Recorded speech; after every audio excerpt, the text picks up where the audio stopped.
We can get started with progressive web apps again today.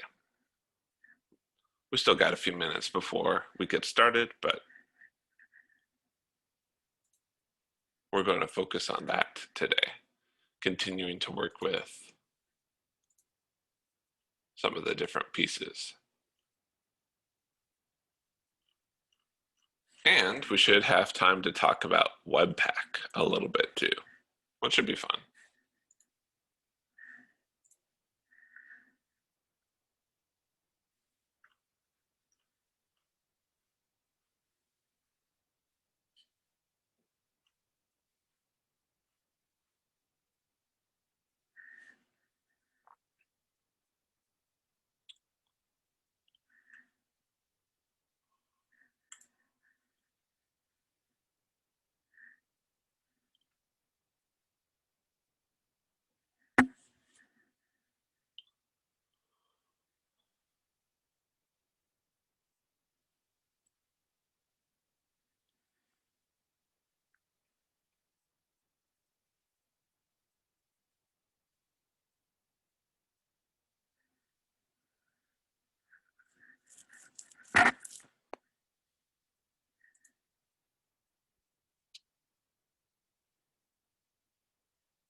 Alrighty, folks. It's 10 o'clock, so let's go ahead and get started. We're going to continue talking about PWAs today. We sort of started on it yesterday, and we had 3 elements that we wanted to have for every PWA. What were they?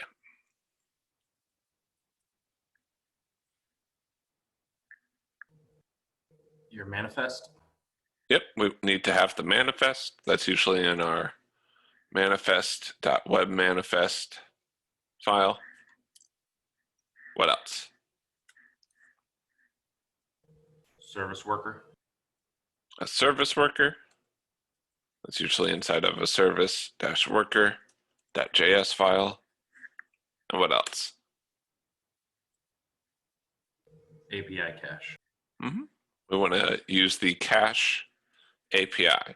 Now, unlike some of the other stuff that we learned, like indexed DB or local storage, cache API is actually really useful for just storing whole copies of front-end files that get sent to us. So we're not storing data very much in the cache. We can. In fact, we'll probably cache results, but we don't use it to like a database. We use it to just say like, hey, here's a stand-in for the last things that I had. So the cache API is not really a database, but used more to hold results from before, whether that's .html, .pngs, or maybe JSON responses from APIs. We're really not using this to hold and modify and mutate and delete information. We're really just using this to be like, hey, remember what we got last time? Use that. So our cache really isn't about storing data as much in the same way. It's not a database. It's more of a temporary holding pattern. Just remember what you had last time. Hence the name cache. For the service workers, or for the manifest, we learned a couple of different things that we needed to have, like the name, the short name, the icons, the starting URL. And then we had some options for things like the different themes and backgrounds, etc. Now, usually the icons listed in here are going to be stored in the cache API so that it can hold on to those so that when we reference them, we don't have to be online. Kind of defeats the purpose of having offline apps if we have to be online in order to get this information. And then with our service worker, there's a couple of different steps we had as well. So there were three different life cycle pieces that we kind of skipped over the second one. Does anyone remember what they are?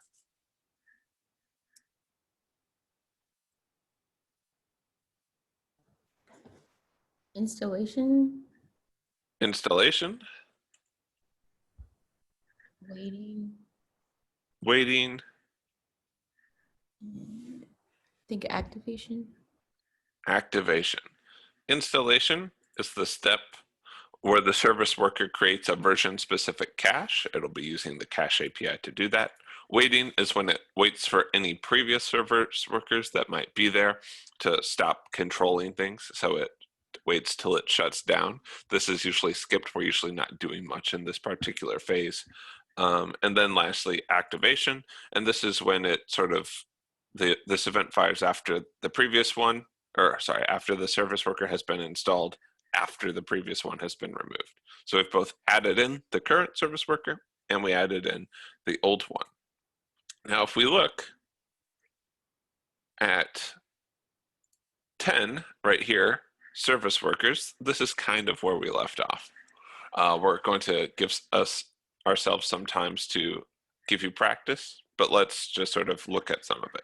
So we can see we've got the manifest.webmanifest, where it's asking for the name, the short name, and different icons, and then the theme color, the background color, the start URL, the display.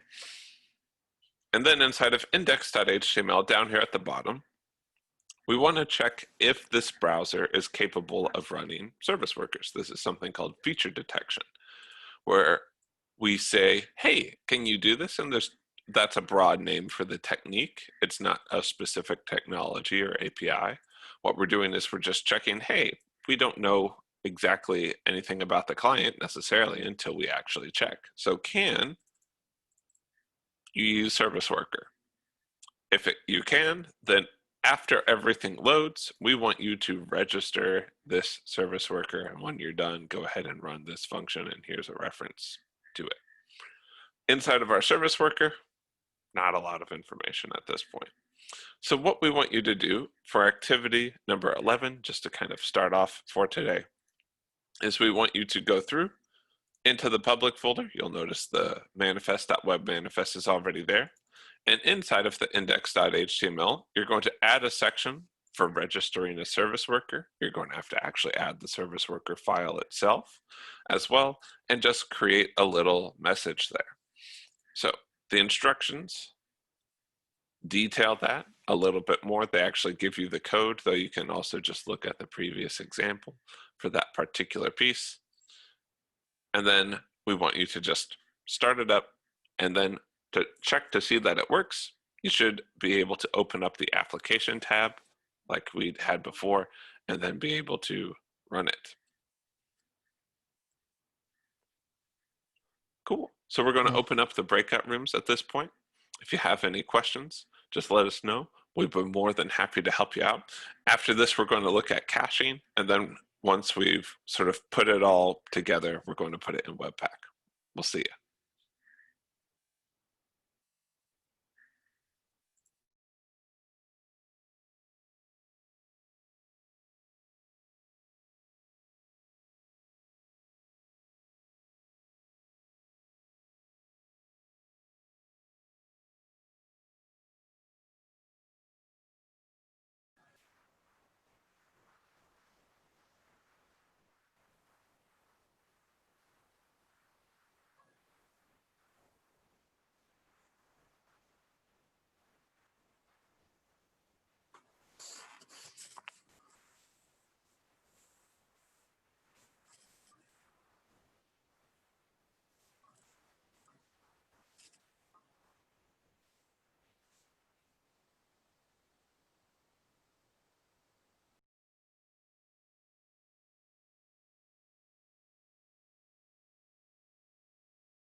Alrighty, folks. So we're going to look at the service workers here by setting up a manifest. We're also going to make sure that our manifest is linked properly.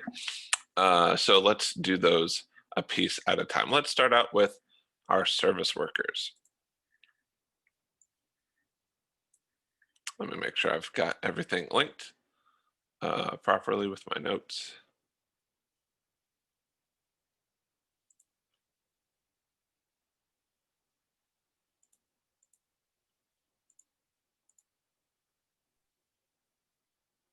Hey Eric, I got a quick Mhm. question for you. So I actually I we did 11 yesterday, right? Or we got close to doing it. I had done it and installed the service worker JS. Mhm. And then when I was doing my homework last night, I had the port set to 3000, the same one I had installed the service worker on for the activity. And I had that VS Code and everything closed, and it was a new Mhm. web page. So every time I tried to run the homework, I kept getting error 404 service worker.js not found, and I had to Mhm. go into my web browser and uninstall it or change the port.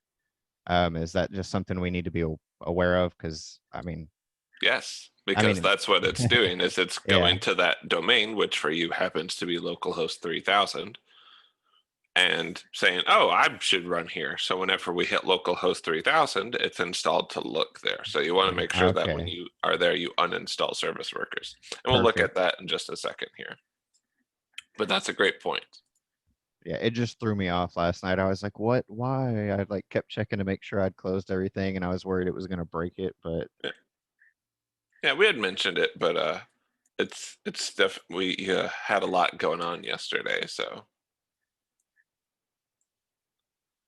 here we are, localhost 3000.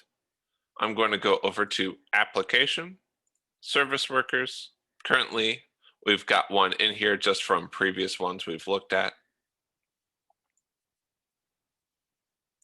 So I'm just going to unregister this, and if you refresh the page, shouldn't see anything here.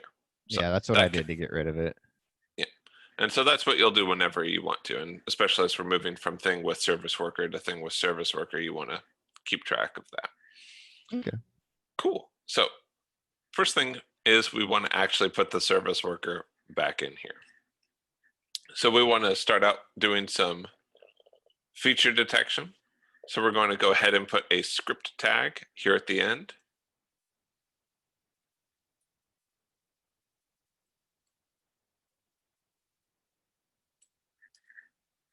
We want to say if, and in this case, we're asking if the service worker is in Navigator, if it has a property called service worker. Then we're going to say once everything has finished loading,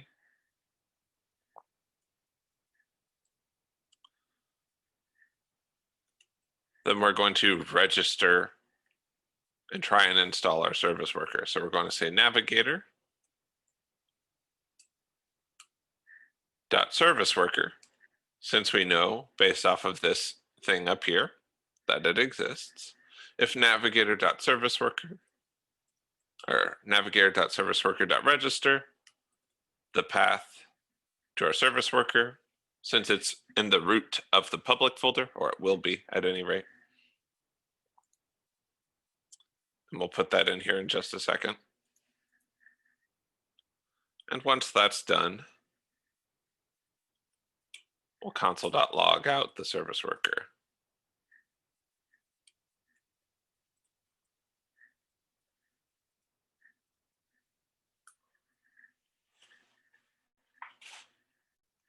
Now, currently we don't have a service worker right now, so we get an error. And because we just got sent back an HTML file. Let's look at the network real quick while we do that. We tried this one. We made a request for service worker. On here we can look under JS. And it should, and you can see here, we have a catch-all route on this app where if it doesn't recognize the route, it just sends back the HTML file. Very common thing for websites to do. They're like, well, you have the wrong URL, but we're at least going to give you back the page of some kind. So this is a telltale sign you'll see a lot of times. Let's get rid of that. So we need to actually have something there. So let's make a service worker, but let's not put anything there. Let's put something minimal in it. So I'm going to make a new file here. It's going to be called service-worker.js. Very common name for it. Doesn't have to be that, but most of the time you're going to be naming it that. Hello from service worker. So now let's refresh the page. And then we see hello from service worker. We can look over in our application and we have our little service worker. And so it's there. And if I want to get rid of it, I can unregister it. I can click update and it'll refresh it, etc. So this is some stuff about the service worker. We can see what scope it has, just belongs to localhost 3000, as well as some other facets about it. Where did we get it from, like the script URL, things like that. But that's just the service worker registration info that we got back. Now this by itself doesn't do too much. Sure, we could put in something in here. We could take it offline and then refresh the page. Not much happens there because we haven't set it up properly, because we don't have all the files that we want. The service worker is still there, it's still running, but we haven't cached anything from it. We haven't stored the HTML or any of the other stuff. So the service worker doesn't have anywhere to go to get all of that information. So we want to make that available to it offline. So to do that, we're going to start using the cache API. The service worker is still there, it still runs even when it's offline, but it doesn't have a page to kind of work with. So let's look here. So we're going to look inside of public again. If we look inside of index.html, everything's pretty much the same. We still just have this piece where we load the service worker at the bottom. But what's in the service worker has changed quite a bit. So these are just a list of the different routes of things that we want to cache. These are things that we're going to need every single time for our PWA. One of them is the slash route. Another one of them is if we ask for the index.html file. These end up actually being the same in our particular app, but this is how you could ask for HTML files. All of these assets, like our CSS and our JavaScript, all of our different PNGs, our favicon and our manifest, and all of our different icons. These are just static things we're going to need every time. So we built a big array of all of these different routes and the files that we're going to need from them. Next, we name our caches. We've got two caches, one of which is going to be a cache for static files. That's largely what these are going to be. They're static files. And another one is going to be a cache for data. We're versioning these just to give them different names. This is version 1 and this is version 2. You could technically have two version 2s going at the same time, or version 3s. It just allows you to, if you've updated the application, sort of invalidate the previous cache version. Cool. So let's look at this. Self here is referring to the blanking on service worker, the name. Just it's a morning, so I'm always a little fuzzy in the morning. So what we're going to do is when this thing installs, we remember that that handler. We've got when something's installed, then we might have listening for when something is waiting. Usually we don't. Where something's activated, and then we've got this other one for fetch. Now you might have seen fetch in some of our previous activities. So if you look here, we have fetch. Fetch is like a native version of Ajax. It's slightly different. And you'll notice we have to do a few extra things on there. By default, fetch is a GET request. And in this case, that's fine because we're just loading in different pieces of data. But you can make it like a put, and there's just a few extra pieces to work with. So fetch is like this. So int is, when you see fetch, you can think, oh, this is kind of like Ajax with some extra steps. So it's like Axios, but you have to do more stuff. It's like jQuery, but you have to do a little bit more stuff. But it's just built into the browser, so you're also not loading in dependencies, which is nice. Way easier than handling XML HTTP requests on your own, which is what you used to have to do. So a solid improvement in that regard. Now in the service worker, we're also listening for when the user does that, when the user's making these Ajax-like requests. So let's look at the installation. The first thing that we do is we wait for the cache to open. The cache name is the static cache. So in this case, what we're doing is we're opening up the cache, and then we're going to store all those different files. We're just going to say, hey, go get these, cache all of them, keep them in the cache so that they're ready to go. And then you can see that we tell it to skip the waiting phase. We're not worried about that, just go past it. We're not worried about waiting. Then we come down here and we add the event listener when we're activated. So this is just going to run when we install it the first time. This is going to run once we activate. So when we revisit the page for the first time, we'll just see the activate step. So we're going to wait until we've opened up the cache and we've gotten all the keys. Remember, the keys are all of these different files right here, or all of these different paths. And what we're going to do, well, actually the keys, that would be the keys for that static cache. The keys are actually static cache v2 and data cache v1. So it's looking at these names. And what this code does is it says, hey, if the key for this cache doesn't match, then delete that old data. So if I wanted to bump this up to version 3, it would see, oh, within there, I've got static cache v2. It's not the same. It's not static cache v3, and it's not data cache v1. So I'm going to get rid of it. This is our way of getting rid of old versions of caches that we're not using. And that's just the code for that. And then we're going to claim those clients. We're going to be like, okay, now we're going to start working with this different piece. Now, here's the really important part.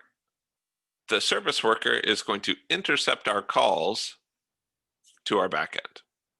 We've already cached these files, but we can't just work based off of the static files. We also want to cache the data. So we know inside of load posts, for example, that in order to get all of these posts, we're going to make a network call. We're going to fetch them from API posts, and then we're going to take that and then create a bunch of cards based off of that. What we're telling our service worker to do in this particular case is the service worker is going to say, actually, give it to me first. Whenever someone calls fetch, give it to me first. Now, if that URL includes an API, then I'm going to take over from here. This is so that we can cache our data as well. We're already statically caching all the static files that we need. That's being done in the install step, so we don't need that.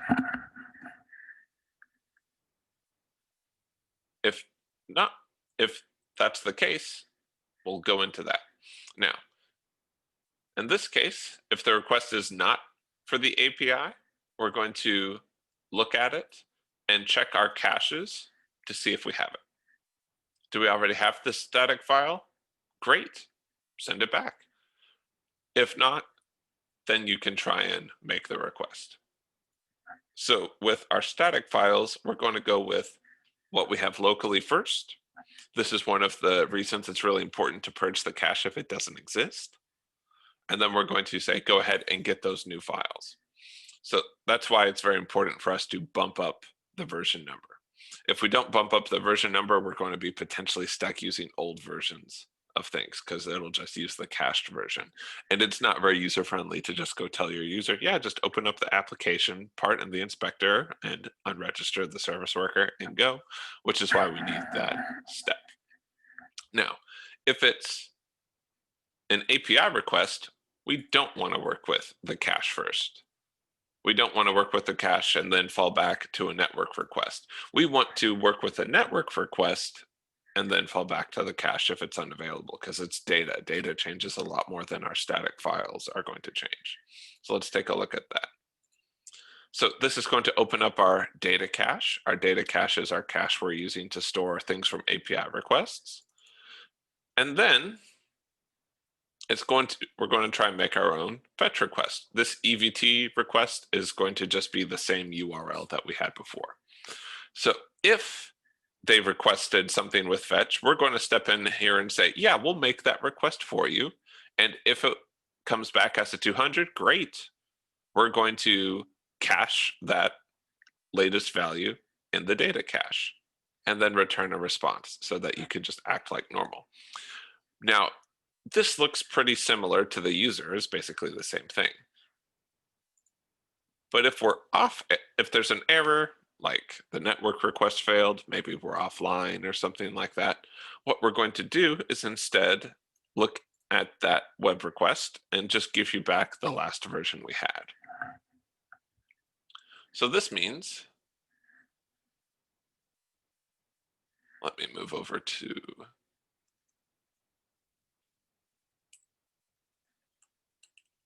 let's make sure everything's installed. So let's draw this out while we're waiting.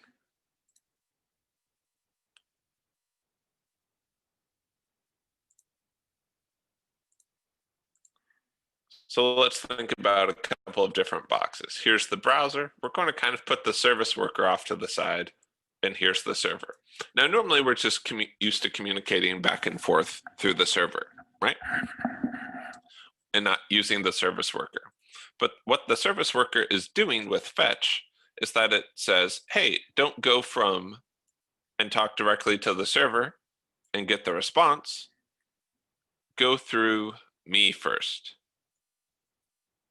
And then I will take the response and hand stuff back to you. And it has its own caches off to the side. One of which is the static cache and one of which is the data cache. So let's label all of these really quick. This is the browser. This is the service worker. This is the static file cache. This is the data cache, not to scale, but, and this is our server. Cool. So when the service worker installs, it's going to talk to the server and it's going to get a list of all these different static files like, hey, I want the slash route, I want slash index.html, I want slash get posts.js, I want slash images slash assets slash icon.png. It's going to talk to the server, get those files, and then it's going to store all of those in the static file cache. So now, when the browser requests a static file, the first thing that the server worker is going to do is check its static file cache. And if it does, it's just going to bring that back. The server's not going to get hit. And this means no giant network traffic either. It's way easier to retrieve that kind of information. Now, if it doesn't have it, it's going to go, okay, go to the server, but then I'm going to update my cache with the result and then hand it back. Now, this is if it's static files. If it's not static files, let's say that it's data. We'll use a slightly different color for data. If it's data, we always want to go to the server first because the server is going to have the most up-to-date data. So we go to the service worker and the service worker says, oh, this route starts with the API. I'm going to go to the server immediately and then come back and put that in my data cache and then return this here. Now, if the server's unavailable for whatever reason, whether we're offline off the internet or maybe our server went down, the service worker is going to say, okay, the request that I made here didn't work. Let me go to the data cache and hand that back to the browser. So it's this intermediary. It's almost like a little tiny server that sort of sticks in the middle. That just exists on the browser, and it sort of intercepts these requests for these different files and then hands them back to the browser if it has a cached copy. The big thing to remember is that for static files, it will go to its cache first, versus it will only use the data cache as a fallback. Now, because of this pattern, if I update my static files behind the same URL, I have to get rid of this. Otherwise, the service worker will try and get to it each time. So that's why we have different version numbers. So if I say from here, if it loads in this one is actually static file v1 or v1 for each one of these. They're different versions of it. So if the service says, I'm looking for static, I'm actually on version 2 right now of the static files. We, as the server, made some updates to our static files, like we updated our logo, or maybe we updated our HTML. We don't want the user working with the cached versions from version 1. So the service worker looks and says, which of these caches should I keep? Which should I get rid of? Now, it says that the data cache v1 is fine because we haven't updated the data for it. We're not too worried about that. It can keep those pieces. And so we're like, oh, okay, that's fine. But v1, well, that's old, so we'll get rid of this and we'll make a new fresh one. That's v2, and it will load in all of our new static files. So we're trying to do all of this as we're managing our server. So how does that work? Like if you make just like an update to the HTML, you add like a few lines of code, isn't it just calling that route anyway? So isn't it going to show the same? Right. So it's going to, but remember the service worker is standing in between with that route and it says, oh, I have a file from that route already. We'll just use that. So unless you get rid of that, the service worker is going to just look at it and go, oh, I already have that in my cache, and give you the old one. Copy. So if it was a brand new file with a brand new route, sure, you could keep it the same. If like you are adding something new behind a new route, you could keep it with the same version number. But as soon as you're making an update, you want to start marking it as the next version, because otherwise it'll look for the old version and use that one instead. Got it. Thank you. And that's what we're doing here when we're telling it to delete everything. That's what we're doing here in this activate step. We're checking to see if we're on version 2 still or version 1 still. And if we have older ones that don't match, we're getting rid of them. So that's what's happening in this activate step. And then we claim our clients and keep going from there. So lots of different stuff going on there. Let's go ahead and take a look. So nodeserver.js.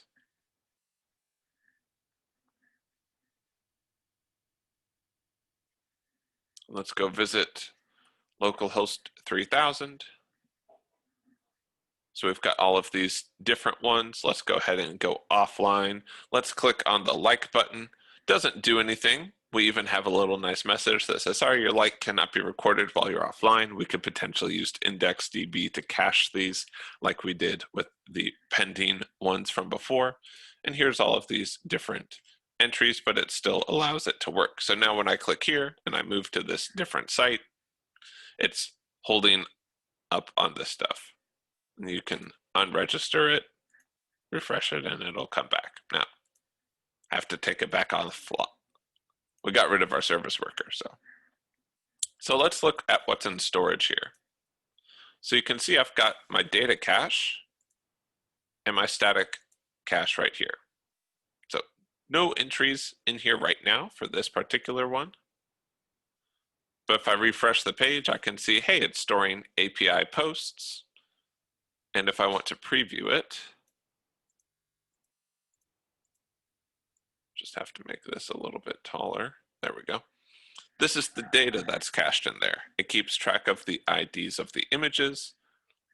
And then based off of those, we can actually pull those out of the static cache as well, potentially. Even though there's not that many entries in it yet.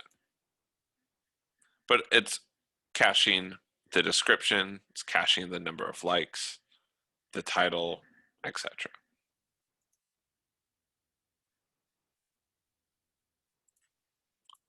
So this is where you can see what's actually stored in your cache. Now, if I made an update to some of these, let's say that I changed the React icon. I'm like, the aspect ratio is a little bit wonky on when we do it like this. Let me fix that, and changed it.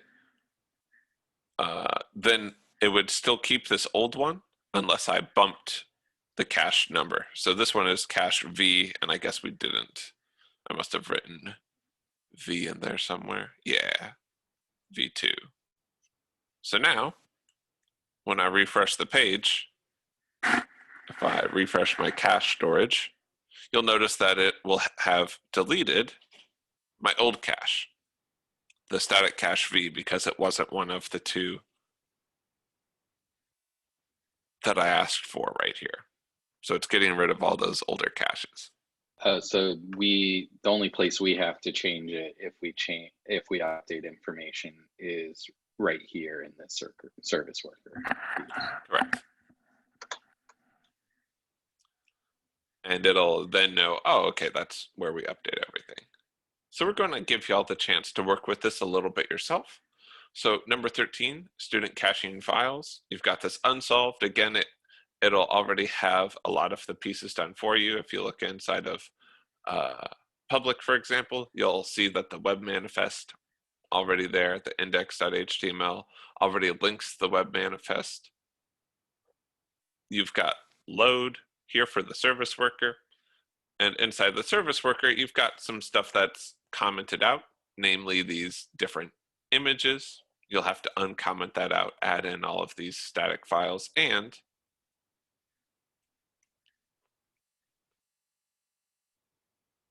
we'll want you to work with adding these different bits of code. It'll make you interact with it a little bit. And as you go, try and do your best to explain to each other what's going on there.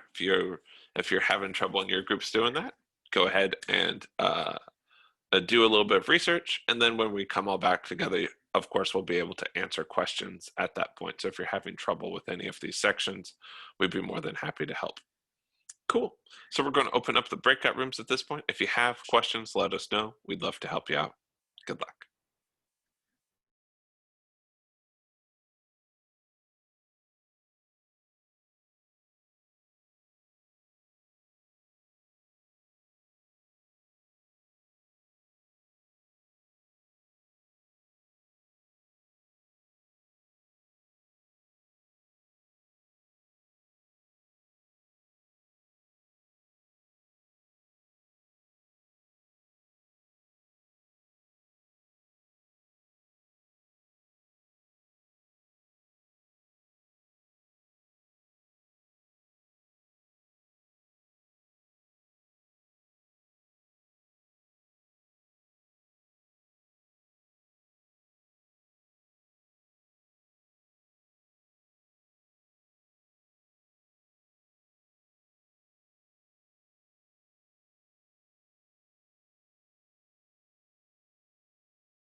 Alrighty, folks. Looks like we're mostly back here.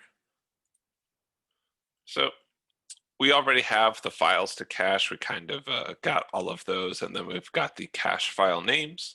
Now we want to handle some of the different events. One of them is going to be during installation. One of them is going to be during activation.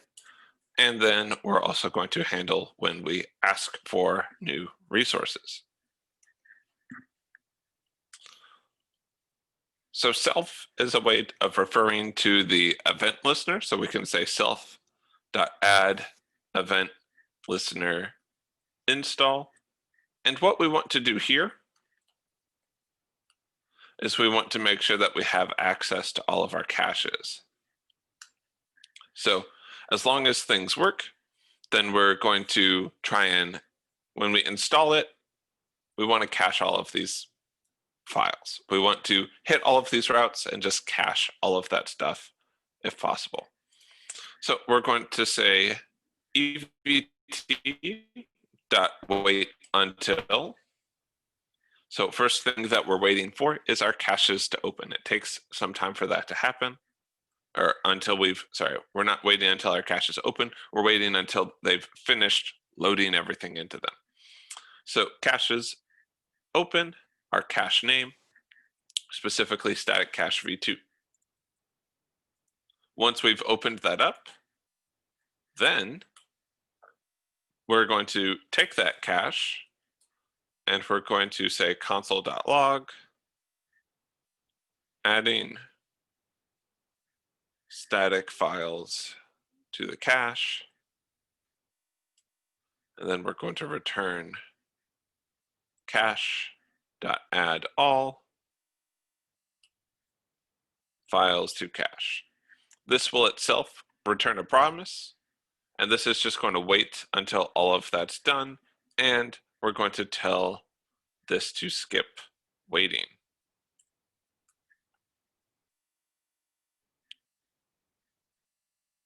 Once all of that's done.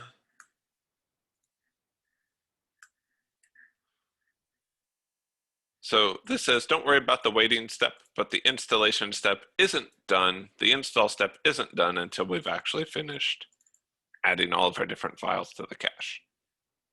So if we run it at this point, let's go to localhost 3000. And let's go over to our service workers, and let's just unregister it for right now. So I refresh the page. And if we look in our cache, actually, let's get rid of our caches first. So delete that, delete that. Let's go to our service worker, unregister it, refresh the page. So if we look in our cache storage, we now have static cache localhost, and it has all of the files that we asked it to cache. And if we looked in our network,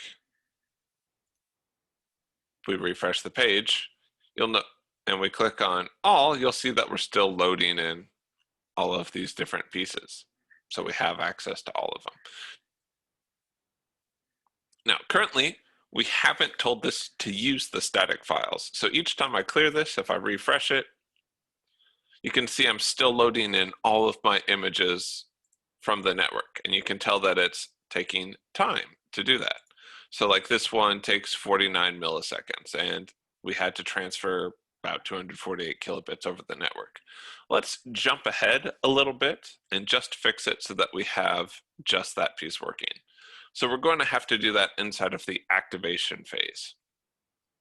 Or sorry, not inside the activation phase, inside of the fetch phase. So we'll skip ahead a little bit and do that.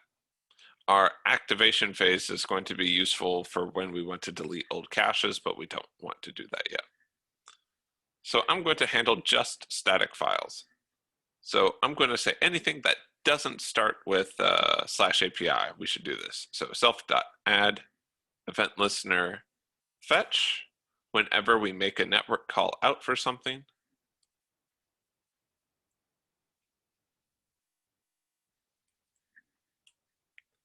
We're going to ask, hey, does this request URL includes /API in it somewhere. This would be if something is in our API route. Now, for right now, we're going to say if it doesn't. So we put a little not symbol in front of it. Then we want to treat it a slightly different way. So we're going to say, go ahead and have this event, and we're going to respond with, let's go ahead and use our cache name here. Or sorry, respond with, and then we need to return a promise. So caches.open, cache name, and then once we have the cache, we're going to see if we have it. So we looked in our cache earlier. Let's go over there to our application, and we can see that the key for this is basically the URL. So we're looking in the cache, and we're checking to see if we have it. So return cache.match whatever the URL that got requested was, then take that response and either return the thing that we found in the cache, or if that's null, we weren't able to find it, if it's not anything, we're going to return the promise of it. So we're going to just re-fetch it in this particular case. So if it's not available. So let's refresh the page, and let's keep an eye on the network tab this time.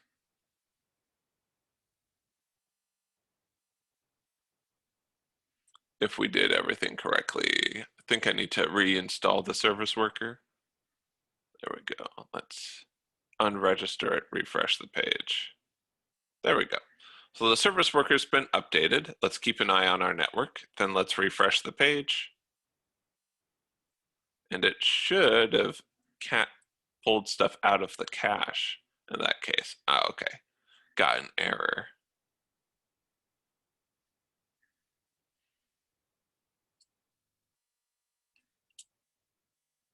Forgot a dot there. Let's come back here, go to the application and click update on reload. So we'll refresh the page.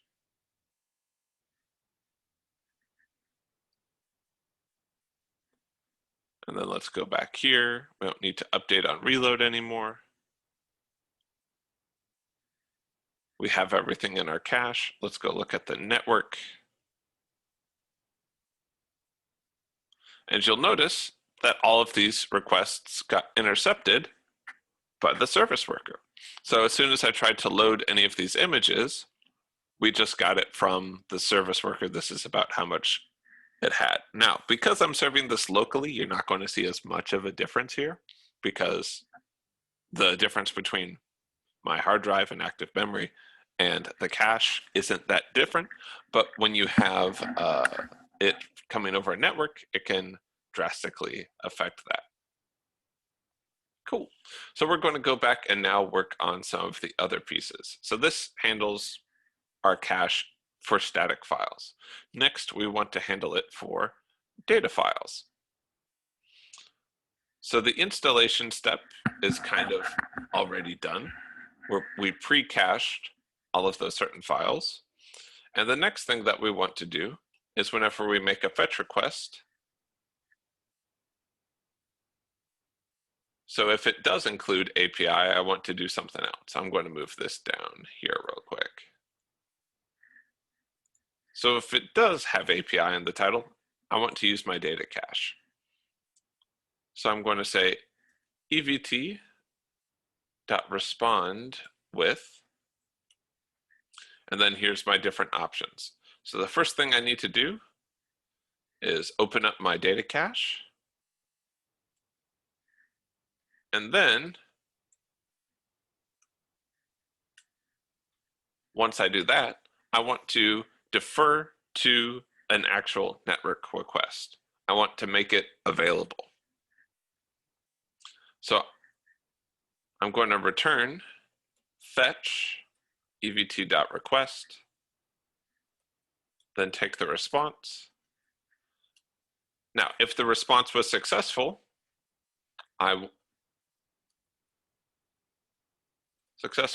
return the network response. If it wasn't successful, which I'll do by doing catch, then we're going to return things from the cache. Now, if return the network response and cache the result for the future. So let's start out with that. Now, we only want this if it's successful. So if the response.status is equal to 200, meaning it worked. So if we had a server error, rather than just the server not being available, as long as it's not, we only want to work with successful requests. If it's not a successful request, we're going to do something else. If it's a successful request, we're going to store it.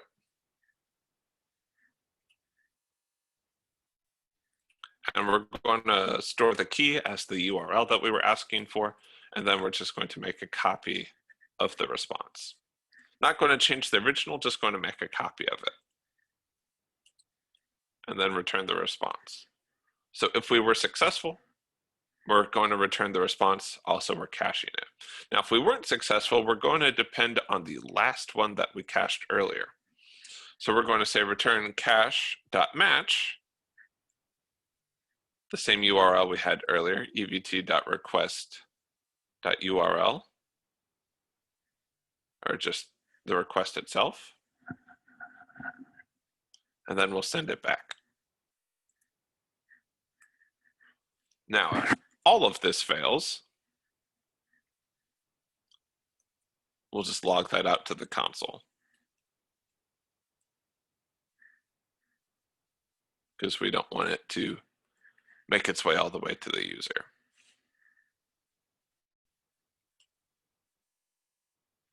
So now we can see this going through the service worker.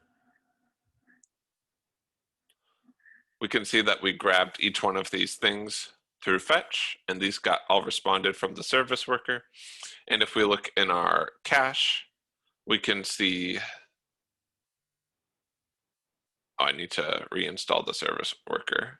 Let's go back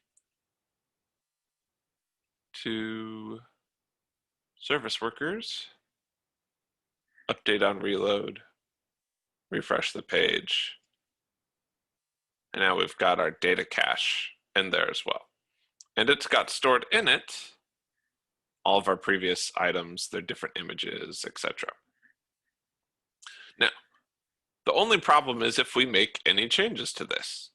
Like we wanted to add something else in here, or we wanted to update something in our static cache. We don't want it to use these old files, these old pictures. If we put in a different picture there or a different CSS. Let's, in fact, go ahead and manage this with our CSS. So we'll go over to our assets, style.css. Let's say that in here, I want to change the color of the HTML to be, or let's look at image gallery.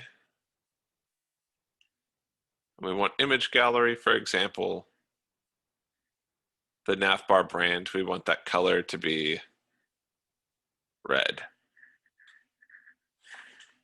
Because we're bad at design, or I'm bad at design.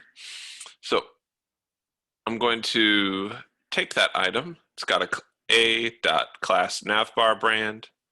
And we'll use important, even though we shouldn't. .navbar brand.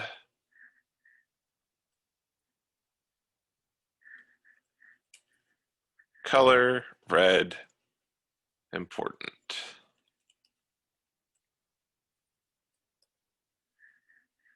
That's just to help override it. Now, if I refresh the page right now as is,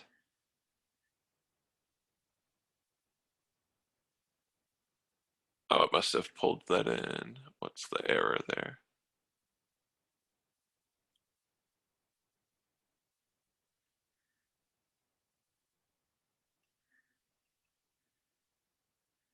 think I got something wrong in here. We'll figure that out. Let's just pop over to the solved version for that. So that'll be public, service worker,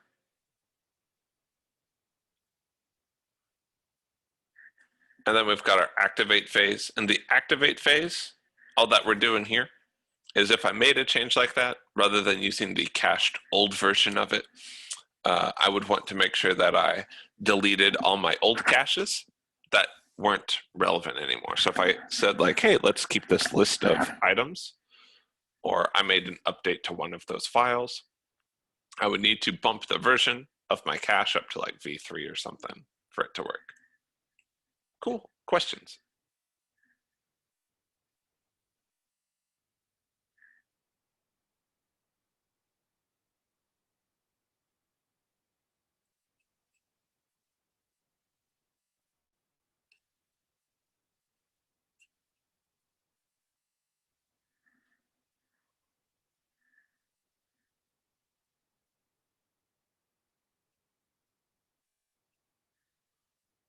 Alrighty. If there's no questions, then we're going to give you the opportunity to put together a lot of the different things today. We've been kind of doing it incrementally up until this point. And what we want you to do is just handle each one of the steps for this one. You want to create an app manifest. You want to register and install a service worker. You want to cache your files and deliver an offline experience. And then all of this together will make your app downloadable. And if you finish early, you can push it to Heroku. We're going to be working out on this until lunchtime. And after lunch, we'll review it. And then we'll talk a little bit about Webpack. So the unsolved version has a ton of different pieces here. There is no, if you look in the assets folder, we've already got the icons for you, but there is no web manifest for those icons to use. I'm going to give you a quick demo of what the finished application will look like.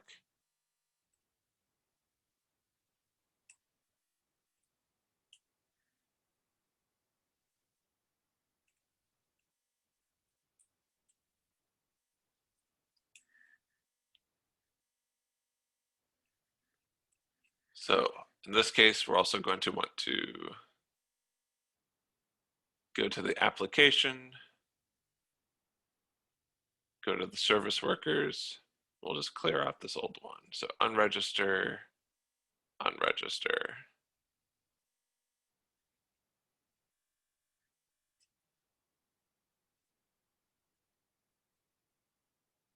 There we go.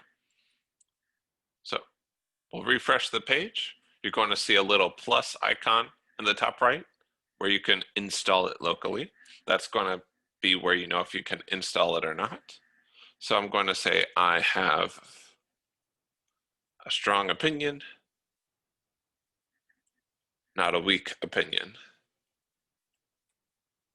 My opinion works out. Cool. Click submit and it's there. If we look in our application, we'll see that we have a service worker. We'll also see that we've got a cache that has our different notes in here. If we refresh the caches list, should have gotten rid of any of those at any rate.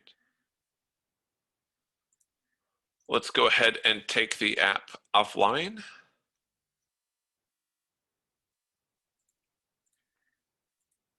And then let's try and add some more ones. I have another opinion,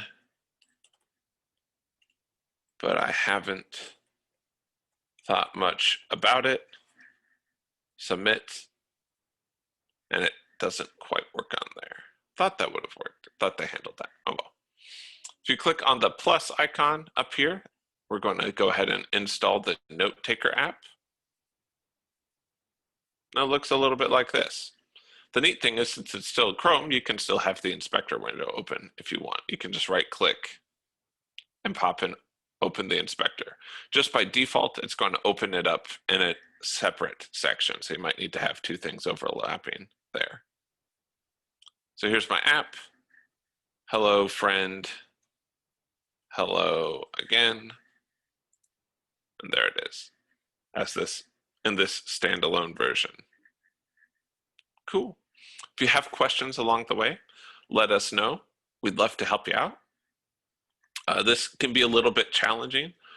In this afternoon, we're going to look at how we can automate some of this stuff using Webpack in order to make it easier so that we don't have to hand code quite as much stuff along the way, which should be pretty fun. So we can still get a lot of the power of PWAs, but with a little bit less work, and we can also discover some new optimizations that we can work with and new techniques to use. So we're going to open up the breakout rooms at this point. If you have questions, let us know. Good luck.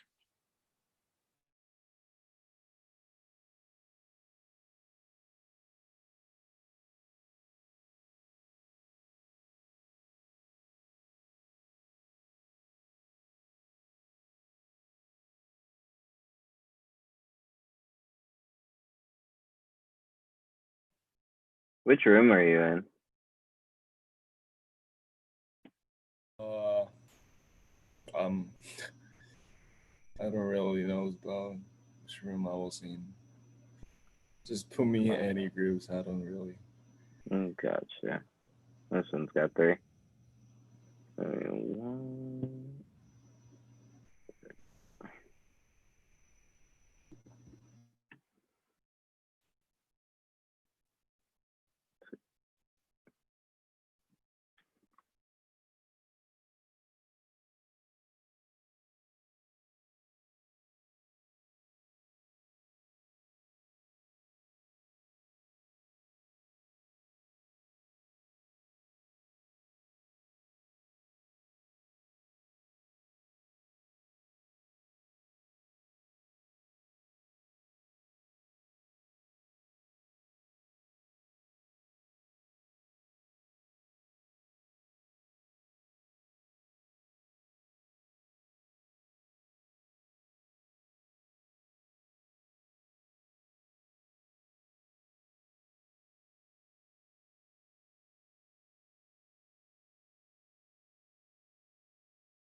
right, folks. Looks like we're still having some people come back in from lunch, but we're going to go ahead and get started here in just a second. So let's look at the note taker PWA. We're just going to look at the solved version because it's largely a rehash of things we have gone through individually. So let's take a look at some of the pieces that we're going to need. We needed. So notably, that's the unsolved version. There we go. Let's look in the public folder. We start out by creating our manifest. In this case, we named the name and the short name both the same thing. And you'll notice down here at the bottom, we chose, very importantly, the start URL and the display. So the start URL might be different depending on what server you're starting it from. You might start it out on like the members page and then redirect to sign in or something like that. But very often it's the / route. And then we wanted it to be standalone. What's the next thing that we had to do besides the web manifest? Make a service worker. Service worker. Make a service worker. So we check right at the beginning to make sure that the service worker feature exists, because it's possible someone's on an older browser that doesn't support it. And the thing is that we gracefully fall back to that. We've got some graceful degradation, or rather we turn this on if it exists, but our website still works if we don't have that for whatever reason. Next, we look at our service worker. We've got a list of our files to cache right here. In this case, since it's not an images app, we don't need to cache quite as many files.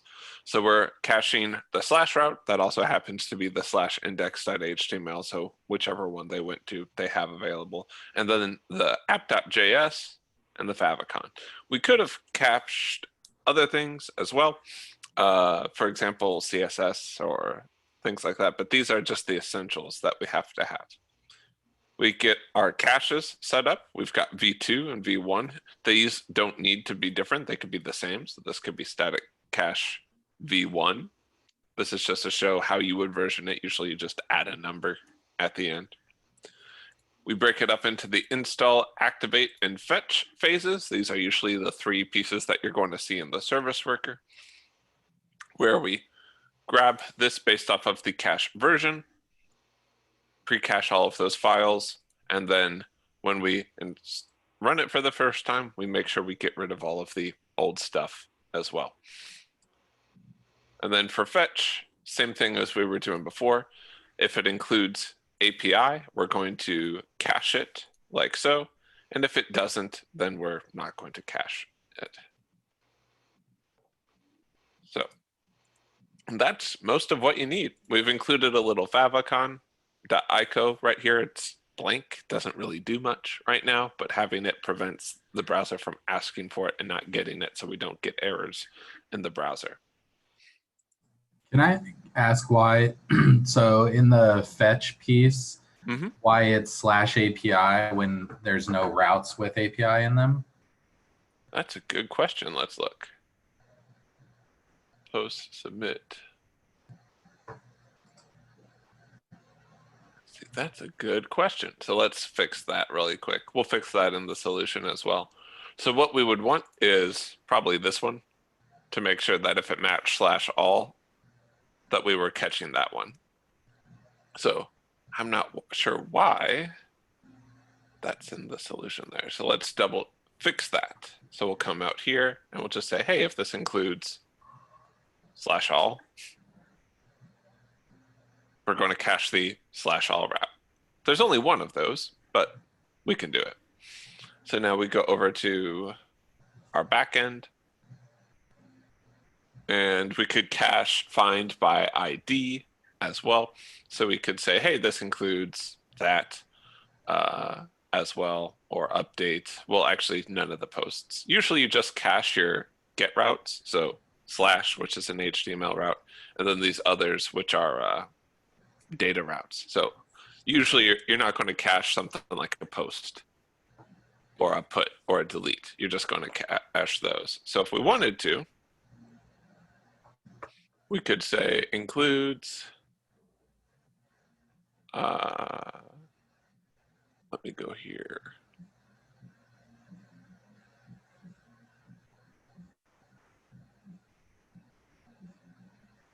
service worker.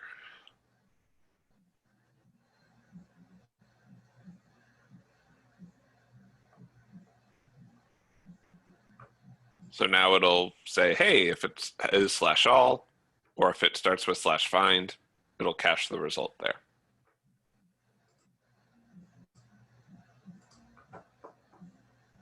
And then if that fails, then it'll just make an error there. Cool. So we'll have the solution to that posted before too long. The next thing I want to talk about is Webpack. You might notice that from our application to application, the way that PWAs work isn't that different. And also, we think about all the performance stuff that we did yesterday. So we had some performance tasks, and some of them were things like minifying the JavaScript.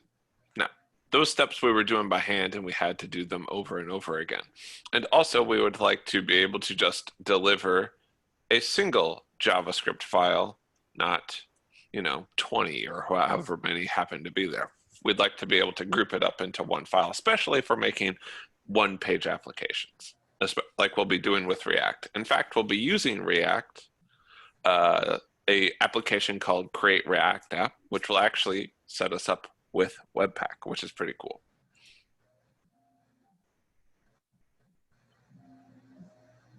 Let me make sure I've got this. Excellent. Some other stuff that we did. We would do compression, we would do minification, we would do lazy loading. And in fact, a neat thing is, as standards always increase,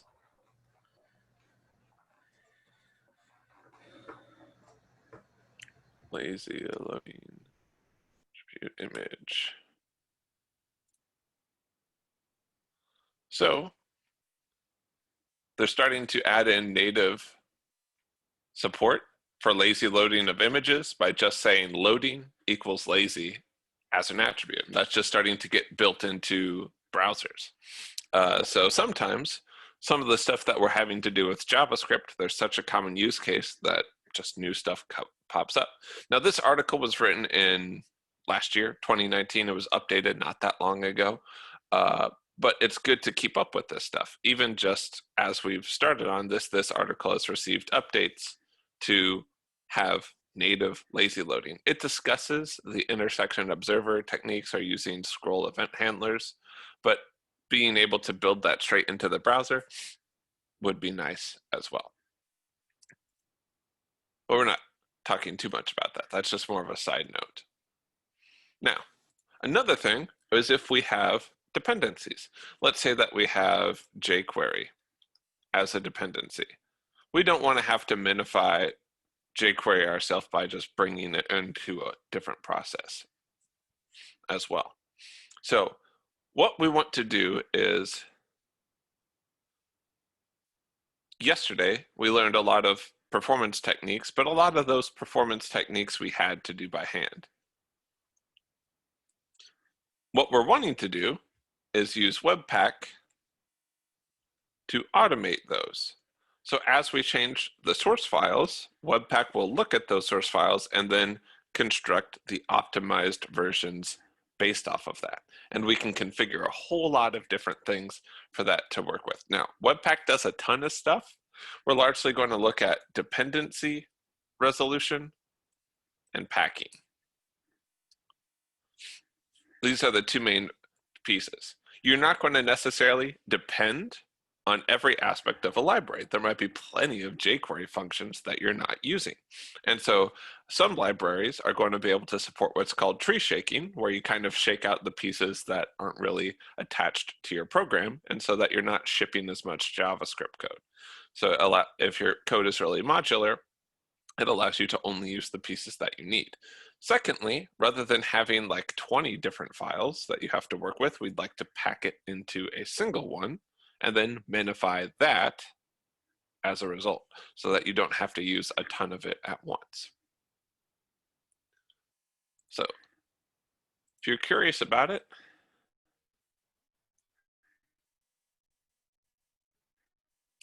just, it'll be the first result.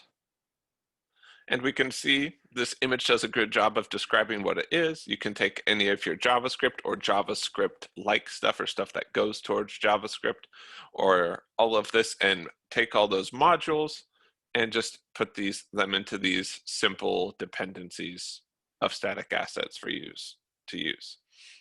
And then you can just bundle it all together so that instead of jumping together with a ton of different JavaScript files on this side, you just include the bundle on this side.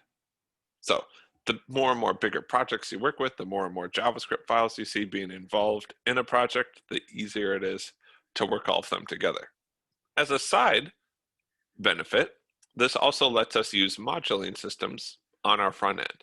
Up until now, we haven't been able to require new assets or anything like that or import them in any fashion. And Webpack will allow us to do that because at the end of the day, it's still just packaging them up into a single JavaScript file. So as long as our bundler understands that, we don't have to worry about if our browser understands that. Same thing with polyfills and other stuff like that. So let's go ahead and open up number 15 here, Webpack intro. And let's take a look at what we got. We've got a package.json, and it's got two pieces, Webpack and Webpack CLI. These are both going to help us out kind of like we did with Sequelize and Sequelize CLI, where it would, these are command line tools to sort of help us out. So I'm going to open this up in the terminal and then just run npm install so we have those dev dependencies. Now, because they're dev dependencies, we remember they don't need to run as the program runs, but they're just going to help us project-wise. The next thing that we see here is index.html. You'll notice it's looking for a dist/bundle.js. Well, we don't have a dist/bundle.js yet. That's going to be created when we run the Webpack command. So if we look at package.json, we can see that there's this piece here called build. And this tells it to do Webpack, and it tells it to watch that. Now, if we look inside of our source folder, we've got an app.js. Doesn't do much at this point, but that's okay. We'll look at some of what we can do here. This Webpack config tells us, hey, the beginning of this file is in app.js. What I want you to do is output that in dist/bundle.js, and this is for the mode we're using is development. Webpack has a couple of different modes. Development means it takes less time to make a change to it and for that change to get published, versus production tends to be more optimized, and so that it will just run faster on the client side, but it takes a little bit longer to make. So we're making some trade-offs for how fast it is to create it in development and in terms of its total speed. So we're going to say npm run build. And what this is going to do is it's going to watch for any changes here. So now if I open this up, you'll notice there's a new dist bundle. That's what's being referenced in my index.html. What is this? This is all the boilerplate in order to get it to work in a browser as a single thing. So we say eval console.log hello webpack, and then it outputs to that. So let's go to index.html. Let's just open this up. No web server, just being served through the file system. And let's check the inspector. So let's console.log that out, and it says hello webpack. Cool. Now let's add some more stuff to this. So if I make a change here to app.js and I say alert, I'm making an alert, and I save it, because Webpack is watching this, it's going to recompile this list. And so now if I refresh the page, we can see that this alert, I'm making an alert, pops up. And the dist file automatically changed. I don't need to move it through something else. It just automatically made it. You're never going to directly look at this file. You're always going to just be working with it. What was the command to create the dist file? Sorry. It is, if you look in package.json, It's just build. And Webpack will do that for you. So npm run build. So let's make another file and let's just call this one other.js. And let's say that this has a function add 3 or add a and b, and we'll just return a plus b.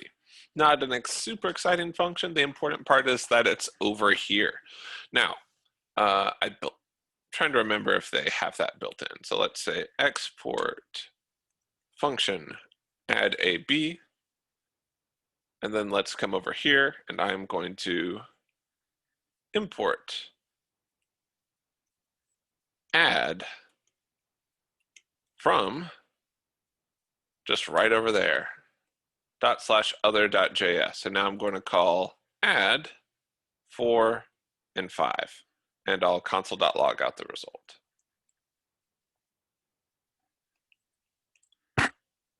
So I saved it. In fact, if we take a sort of a quick peek inside of bundle.js, you'll see that I have all of these different pieces. It has a section that represents app.js. It has a section that represents other.js, but I still don't need to change what I'm working with. If I look at my console, now I'm using that function that I defined somewhere else. So now, finally, I can split my front-end code into multiple files and then bring them together like I would with a Node application. Now, the syntax is a little bit different from the require syntax we've been using before. We're using import and export. These are called ES modules or ES style modules.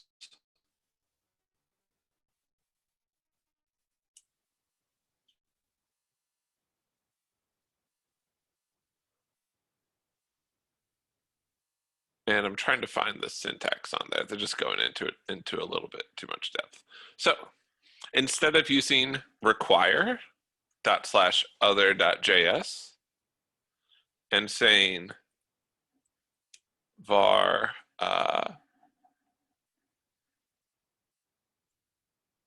add equals this, we're instead going to write import add from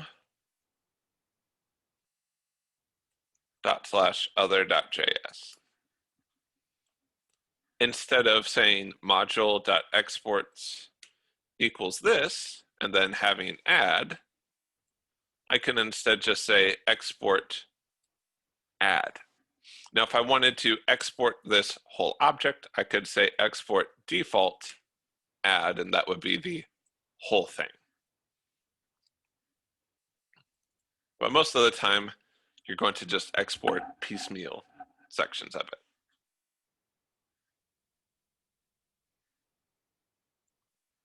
And we'll look at that more in the future as we progress. But the important thing here is we have one file and now we can export the whole thing. And it can do a lot of the other pieces for us. Now we haven't invoked the pieces where this is minified, this is compressed, etc. But this is just to show the basic process that Webpack goes through. Look at my source inputs, build an output based off of that. That's all Webpack is doing, is it's looking at our files and then applying processes to the end. And all of how we handle that is configured through this webpack.config.js. Now, we're going to give this, or you're going to be able to practice this a little bit in this section. So we have an app here. We've got this app.js right there, and we've got a package.json missing the Webpack dependencies. So we want you to install Webpack and Webpack CLI, just like we had in the Webpack intro. We want you to configure it to look at the source folder and look specifically at app.js. Right now, index.html is just looking at that app.js folder. And what we want you to do as we're moving forward, we're planning on making the project bigger. We want you to convert this to use Webpack so that your app.js folder is going to be moved through Webpack and built in this new bundle.js folder and then linked there. So we're going to work on this for 10 minutes. It's not too bad. Feel free to reference things or copy over the Webpack config and stuff like that. It's just about having all the pieces in place. So the main thing you're going to want to pay attention to is your webpack.config.js and your package.json. If you can kind of just copy this part over, run npm run build, and then just make sure your index.html so it loads. If you have any questions along the way, be sure to let us know. We'd love to help you out. Good luck.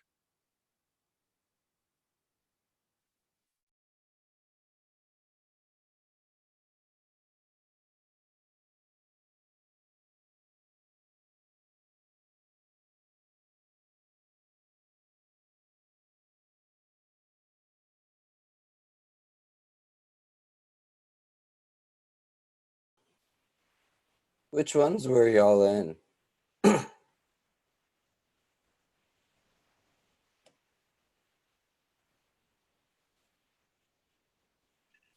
I was in a room with Christian and Corey. Gotcha.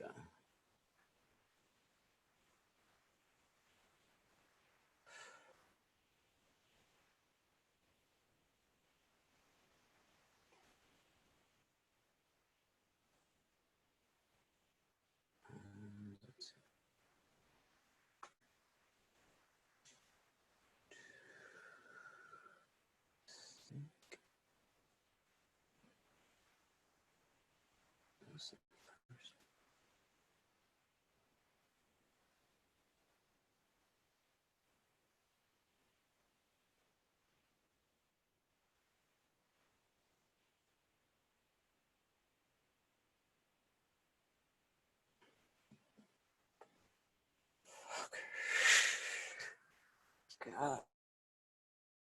This thing is.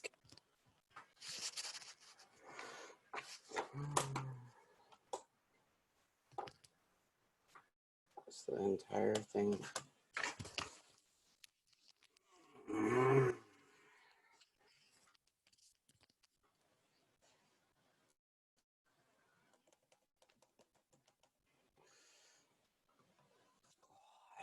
bless it. Here we go.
Alrighty, folks. Let's go ahead and get started. Looks like most of everyone's back at this point. What we're going to do is just follow the steps to go through this piece just to make sure that we understand how to take an app from something that doesn't use Webpack to something that does. The only thing that we've done extra here is we've included a package.json. That might be the only difference between this and, say, a project one project that you worked on. So let's go ahead and open this in the terminal. We're going to install two packages, Webpack and Webpack CLI. The Webpack CLI just enables us to run commands from the command line and use it that way. Just helps speed some of that up. Next thing that we want to do is to make sure that we create a webpack.config.js. There's other formats that Webpack will accept as well, like a JSON file and some of those other ones. But we're going to make some changes to that as well. So we're going to make a new file. Let me make sure I've got this ready to go. So we've got each one of those pieces. We're going to add in a script tag real quick here. We're going to call this one Webpack, and this is one we would use while we are actively developing it. This is for active development. Versus build, run Webpack, we usually have two of them, one for dev and then one for production. The Webpack one is designed around running it through the process as quickly as possible, but it might not be as optimized on the other side. But the point is that that process that it goes through is really fast. So if we make changes really fast, we don't have to wait long to see their effects. Versus when we have a build step, this is usually going to be the more time intensive. It takes longer with it to do a better job of optimizing the code. So we typically have two of those. Now, if I just try and say npm run webpack by itself, it's going to say webpack.watch, but it has some errors. It's not been configured properly. For example, this error says, hey, we can't resolve the module we're looking for. By default, it's going to look for something called source and inside of there with an index.js, but ours is named app.js. So it does have some defaults, but it's much better to just specify some of this stuff. So we're going to say webpack.config.js, and this will help us configure what it should look like. Now, I know I showed you the format earlier where you could use ES modules. You can also use, especially for the package or the webpack.config.js, you can use require style modules as well. It will just depend on the team that you're working with. So const config module.exports equals config. This is our object. You could sometimes see this shortened to just module.exports equals this thing. Now, this is what we're going to put next is kind of the minimum that you're going to want to put into any config. One of them is you're going to want to put the mode because we're just doing development right now. We're going to put the mode as development that says do the fast changes, not necessarily the best changes, but the ones that you can do the most quick. Next, let's tell it where do we start. We do that by specifying a field called entry, and we tell it where to go. So source app.js. The next thing, where do we put it once we're done? Now this has a pattern that we want. We want to say, hey, this folder that we're in, and then add the dist folder afterwards. And then we'll give it the file name. Usually when we work with Webpack, these are called either bundle.js or something.bundle.js is typically the name. So whenever you see bundle.js, that's almost never something you should be editing directly. That's almost always the result of some process like this. So now let's try running Webpack again. And awesome. I now have this dist folder with bundle.js right here. Now, index.html is still currently pointed to source /app.js, but I'm going to change that to be dist/bundle.js. Cool. Now, previously, if we wanted to use other libraries, like let's say we have a module called chart.js, what would we do before Webpack when we're working with the front end? Add another script. Yeah, we'd have to add another script up here that's like script type equals text JavaScript, source equals, chart.js or cdn.website.com/chart.js, something like that. With Webpack, we don't have to do that, which is pretty cool. And in fact, we can just add in them from here. So we're going to, like if I wanted to use chart.js, let's stop this momentarily. I'm going to say npm install chart.js, an actual charting software. It's actually part of the some of the homeworks y'all have been working on so far. So now that I have this, if I want to just use it in my program, and let's just console.log it out. That's the wrong one. Yeah, that's fine. So inside of my source, I'm just going to say const chart equals require dot chart.js, just like I would in the backend. And down here at the bottom, I'm just going to console.log out that chart.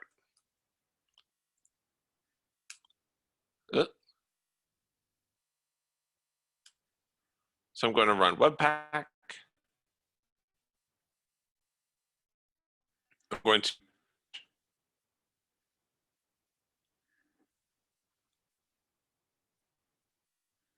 and our expenses tracker is here, but I'm going to go into the console and just see that we have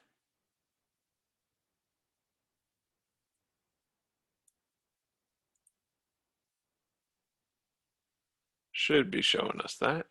There we go. That's our chart.js constructor.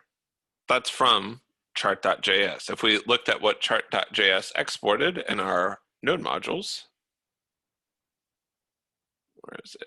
There it is, dist chart.js. We could see some of this stuff. So we could be like, hey, here's the different colors, here's the different pieces. So now we can use NPM modules, as long as, or things like in the NPM registry, things that aren't targeted at Node, but a lot of the NPM registry has stuff that either works in both spaces, the front end and the back end, or stuff that even just works in the front end by itself. And now we can integrate them, and our package.json has all those dependencies in it. So when I want to bundle chart.js, I'm good to go. Now these Webpack and Webpack CLI, I should probably put those under dev dependencies. And in fact, if you look at the solution, that's what we do. But I want to show you that we can include things like chart.js.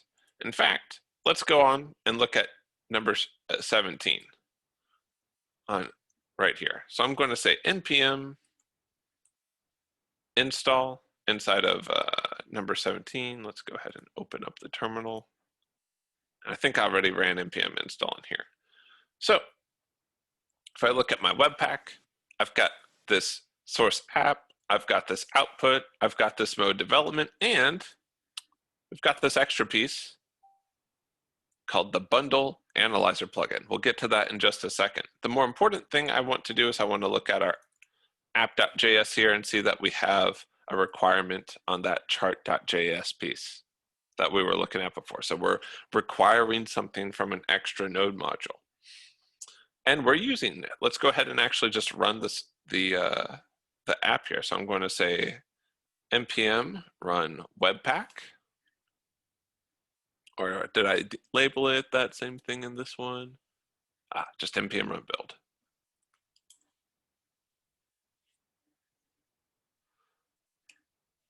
open up this one. Let's close that out real quick.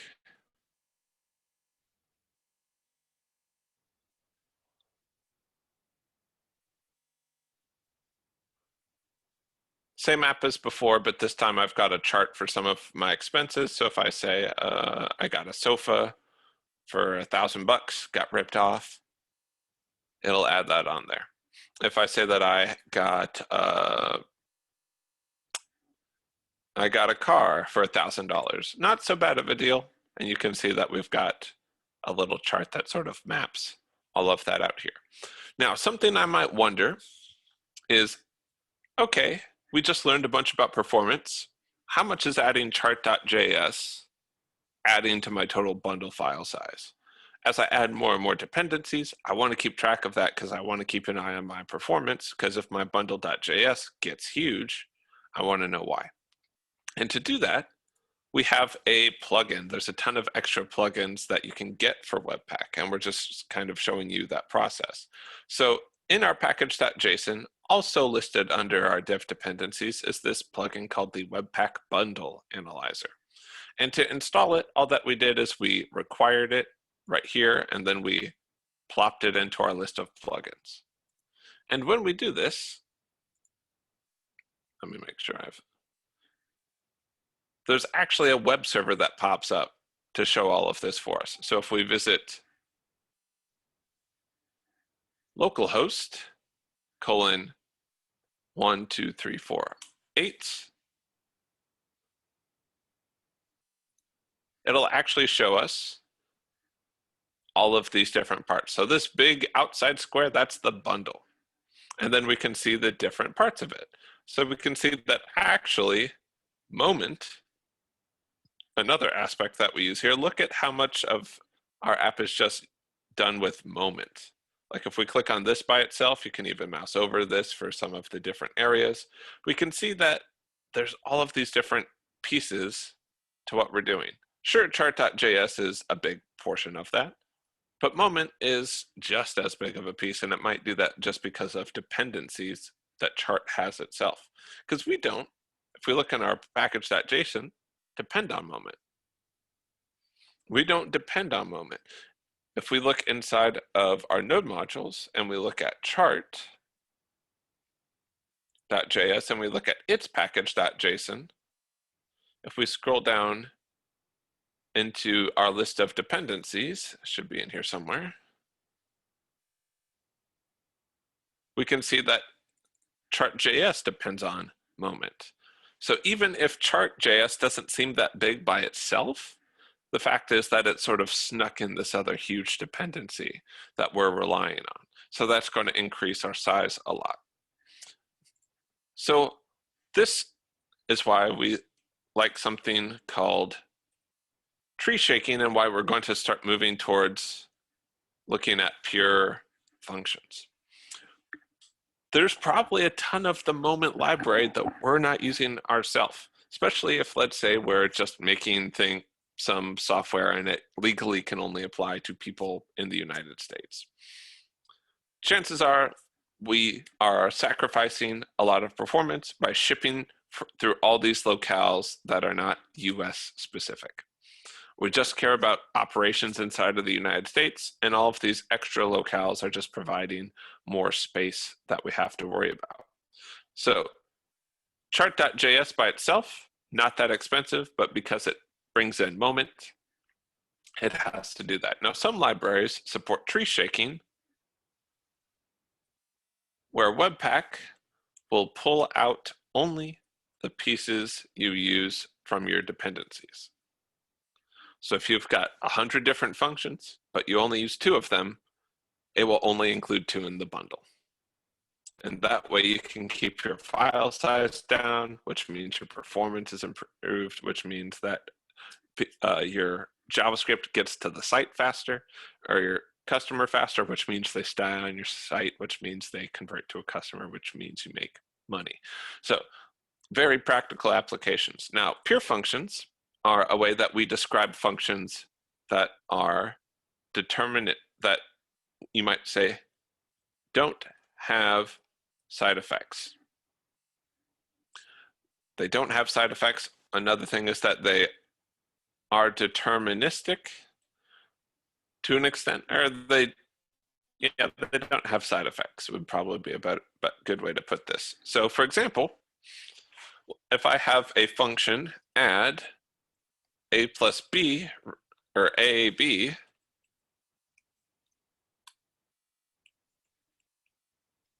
return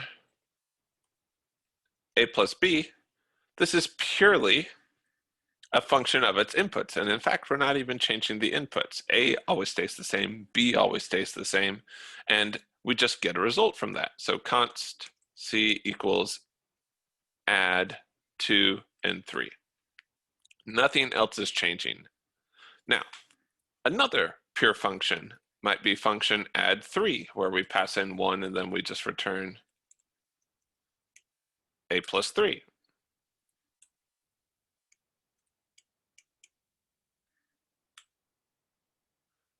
Add 2. This is still a pure function. Nothing is, it doesn't matter how many times I call add 3, it's not going to change what the result of add 3 is for it or for anything else. Now, let's look at a function that's not that way.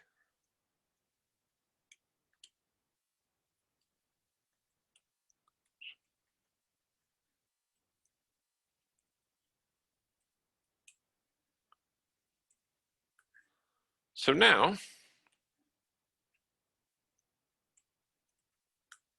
if I call counter, counter has side effects.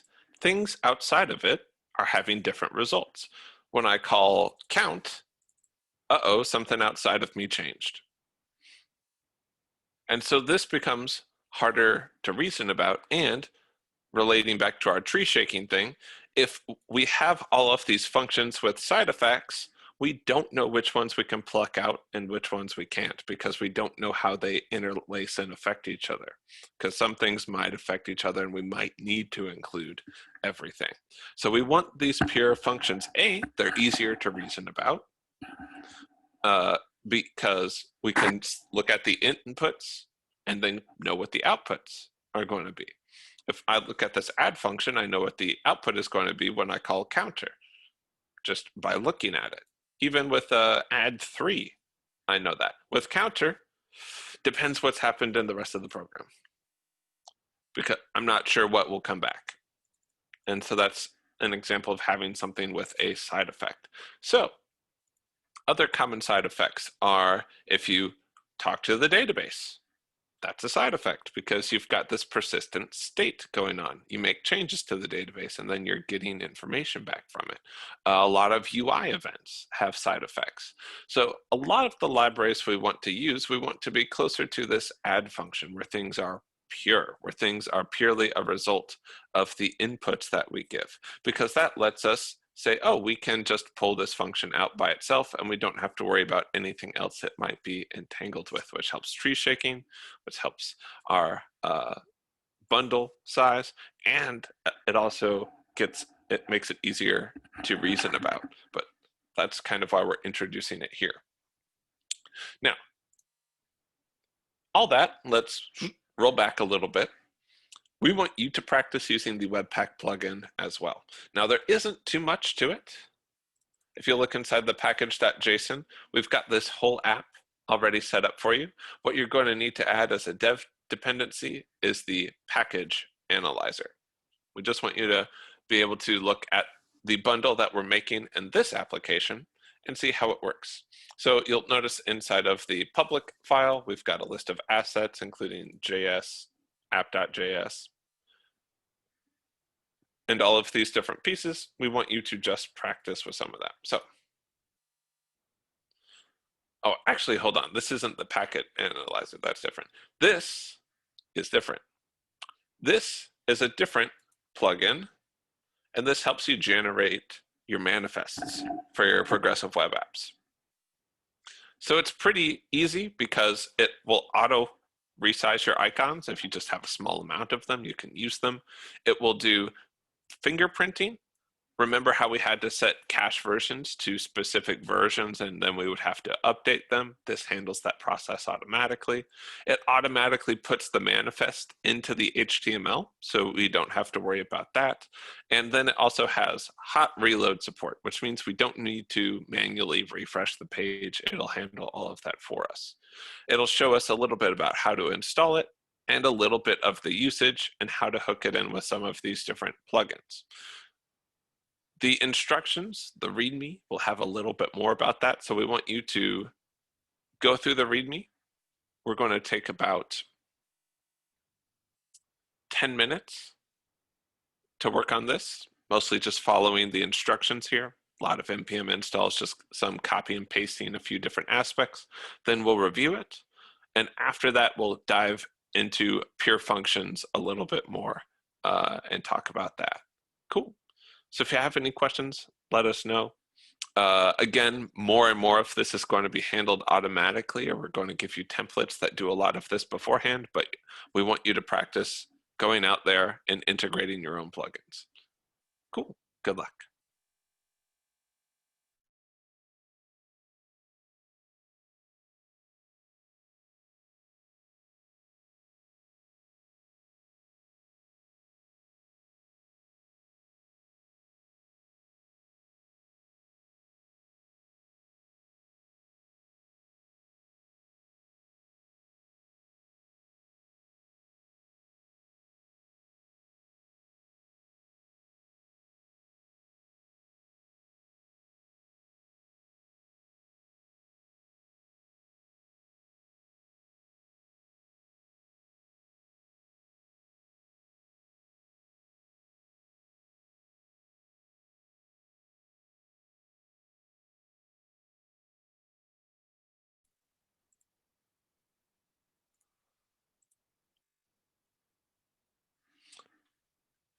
All right, folks. So let's look at how we can integrate this plugin for us. Now you'll notice in our public folder, we don't have we have this manifest, but right now it's kind of hard coded. What we'd love to do is to make sure that this sort of gets auto-generated each time so that we can sort of mention each one. So we'll keep a look at that. So if we look at the instructions, it tells us to install this Webpack PWA manifest -D. The -D is there to remind us to put it as a dev dependency because this isn't going to be something that needs to be running in the final version. It's just there to help make our lives a little bit easier. You need to make sure you have MongoDB running to have this whole thing running. And then what we're going to do is we're going to change a couple of different items. First of all, we want to make sure that we're using this plugin inside of our Webpack config once that's done installing. So we're going to come over to our Webpack config. Oh, and we can see, all right, Webpack PWA equals manifest, require Webpack PWA manifest, perfect. But we need to come down here and we need to add in the plugin. So we're going to say new Webpack PWA manifest. And then we're going to come up with a whole bunch of different pieces that we want here. So in this case, we're going to set a couple of different options. You'd say things like, what's the file name? Sometimes you'll see manifest.webmanifest. In the solution, you're going to see manifest.json. As long as we set up the relation fine, either one is okay. Either one is okay as long as we set up the relation fine inside of our index.html. There's a lot of other options we can put in here. One of them would be to inject it. This would be if we had some thing like Markdown, for example, that was generating our HTML. Since we don't have that, we don't need to inject it. So we can set the inject to false.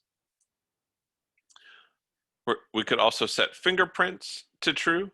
What that would do is that it would make the names of the files or of our Rated files predictable, making it easier to refer to them in our code. We don't particularly need that. And then we'll just have the rest of these. So we would include some of the stuff that we include with all of them. I'm just going to copy and paste them here rather than give myself the chance to get them wrong with typos. So we would have the name, the short name, the theme color, the background color, the start URL, the display, and this is where it gets a little bit different. Instead of having a bunch of different sized icons up front, what we're doing is we have one icon and we're allowing the plugin to resize it for all these different sizes that we need. That way we don't need to manually create a bunch of different sizes. So if all of a sudden we needed to support some new icon size, I don't know why you would have an icon that's 1024 pixels, but you just add it in and it's done, and it takes care of loading the rest of it for you. So you don't have to handle that. So let's save that. Now, let me make sure I've got all of this correct. I think I forgot one extra section on there. No, that's right. Let's go ahead and format the document, make sure I didn't forget anything.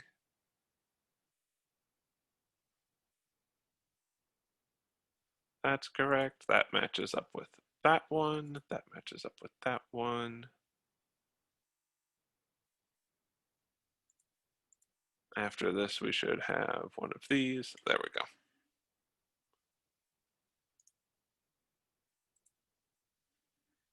Thank goodness for syntax highlighting. Am I right? Cool. So let's go ahead, and we're also going to, in our package.json, we want to have something listed here that tells it to run all of that. So we're going to have a special one on here called pre-start. This is going to run before our start command, and we're going to say npm run webpack. And the reason that we're going to do this is because we want to build everything, because now we're auto-generating our manifest. And since we're auto-generating our manifest, we want to make sure that that's kept up. So I'm going to say npm run start. And you can see that it runs Webpack ahead of time. Now in this case, we've got some issues with our output in our Webpack. Let me make sure I've got everything set up there. Oh, I forgot to set our entry file. So our entry file is public assets JS app. So we're going to change that down here. /public assets JS app.js, and we're going to put it in a similar location. So we're going to start out with our current directory plus anything it takes to get there. So public dist, and then the file name will be bundle.js. Now inside of our HTML, we're going to need to correct that as well. So this is no longer also going to be called manifest.js or manifest.webmanifest. Instead, this is going to be in our dist folder as manifest.json, because that's what we named it somewhere else. And instead of loading in the JavaScript for app.js here at the bottom, it's not going to be /assets, it's going to be /dist/bundle.js. So we can still keep those there. In fact, we don't even need to have our source stuff in the bundled folder. This way we don't need to ship all that extra code down to the user or have it potentially be available, but we're just going to leave it there for now for the sake of ease. Now let's run this again. So we're running Webpack at the beginning. It's now listening on port 3000. You'll notice inside of the public folder, we've got dist, we've got bundle.js here. We've also got manifest.json, and it has pointers to all of these different icons, and it has all of the other stuff that we set up. So it makes it really easy to work with multiple icons from just one image. So that part alone is really helpful.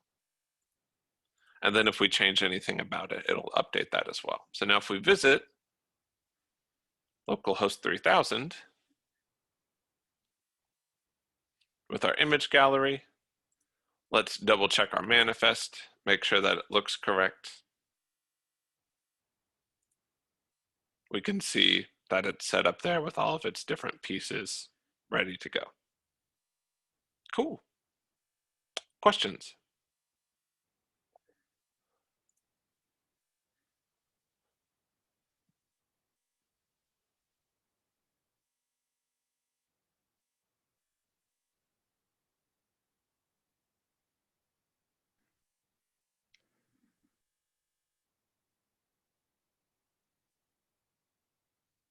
Yeah, I don't even know where my questions began.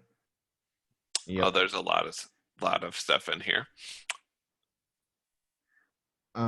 So if you're feeling a little bit like, first of all, it's a Friday afternoon. So second of all, it's a lot of stuff. Third of all, you're going to get the chance to reacquaint yourself with it. And fourth of all, a lot of this is already going to be handled for you. It's more about learning what's going on here and seeing what you can do more than remembering exactly how to do anything.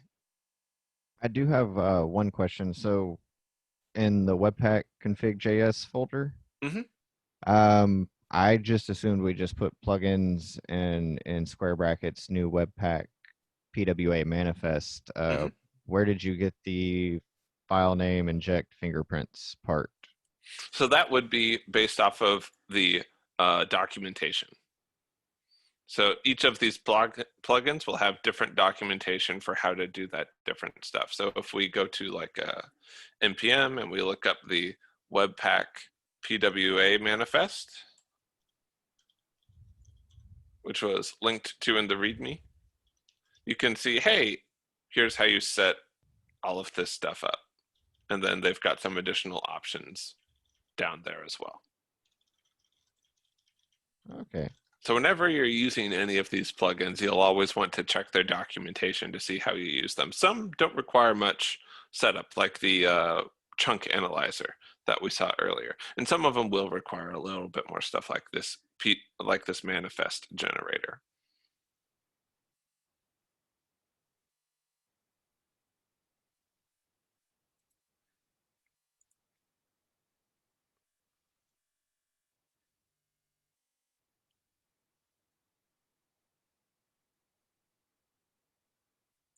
So again, the fundamental idea behind Webpack is we have files on one side, and these files might not work fine in the browser. All of their pieces of functionality are great, but we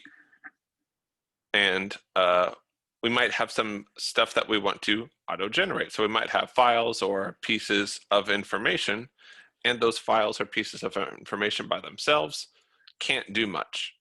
What we're going to do is use Webpack for is the ability to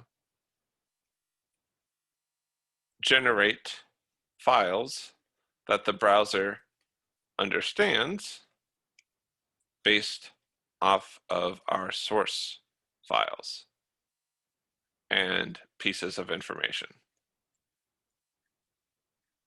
And to do this, we have a lot of pieces in between here. And so there's some stuff that's the default Webpack. Things like bundling together the JavaScript, that just comes for free. But there's also a lot of plugins that we can put into the middle of this process as well. Plugins that enable us to do things like analyze all the dependencies that are being pulled in through this process. Plugins that allow us to specify a manifest that we want on the other side for the progressive web app. All of these are just different ways of doing that. And you don't need to have all of these memorized or anything. The big takeaway I want you to get is that this is what Webpack does. It takes in files and pieces of information and configuration, and it spits out files for the browser to use at the end of it. So the browser doesn't use the stuff at the beginning. It uses this. And we'll see that we have some other stuff that we can do here. Now, a very popular tool, a very popular integration that goes in here is something called Babel. Because browsers don't have universal ES6 or ES 2015, 2016, 17, 18, 19, etc. of the features. they might not have it. Now, there are some ways that you can get around some of those features. A lot of those features are often just nice ways of doing things. They're syntactic sugar. They're still within the capabilities of the older browser. When it's something like that, we tend to call these things polyfills.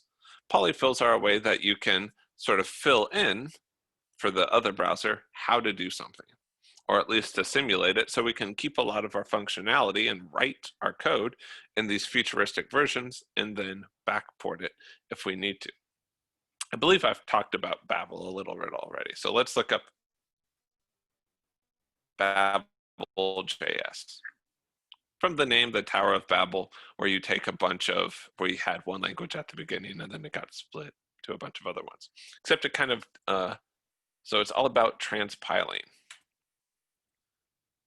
So for some of this stuff, let's just wait for it to load. Sometimes it takes a little bit.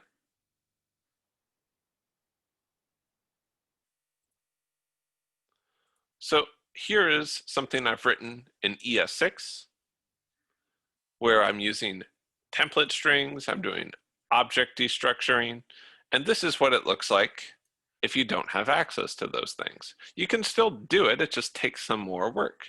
But I don't want to have to write and maintain this or manually use the process that creates this. I want to just write this and then have Webpack automatically do that for me. So if we were thinking about this, Babel would actually be an instance of a pure function. It sort of takes this in and then spits this back out. It's always deterministic, same inputs, same outputs. There's no side effects going on here. So I want to integrate this process so that no longer in the front end am I subject to just constantly checking caniuse.com and saying, hey, could I use ES6 classes?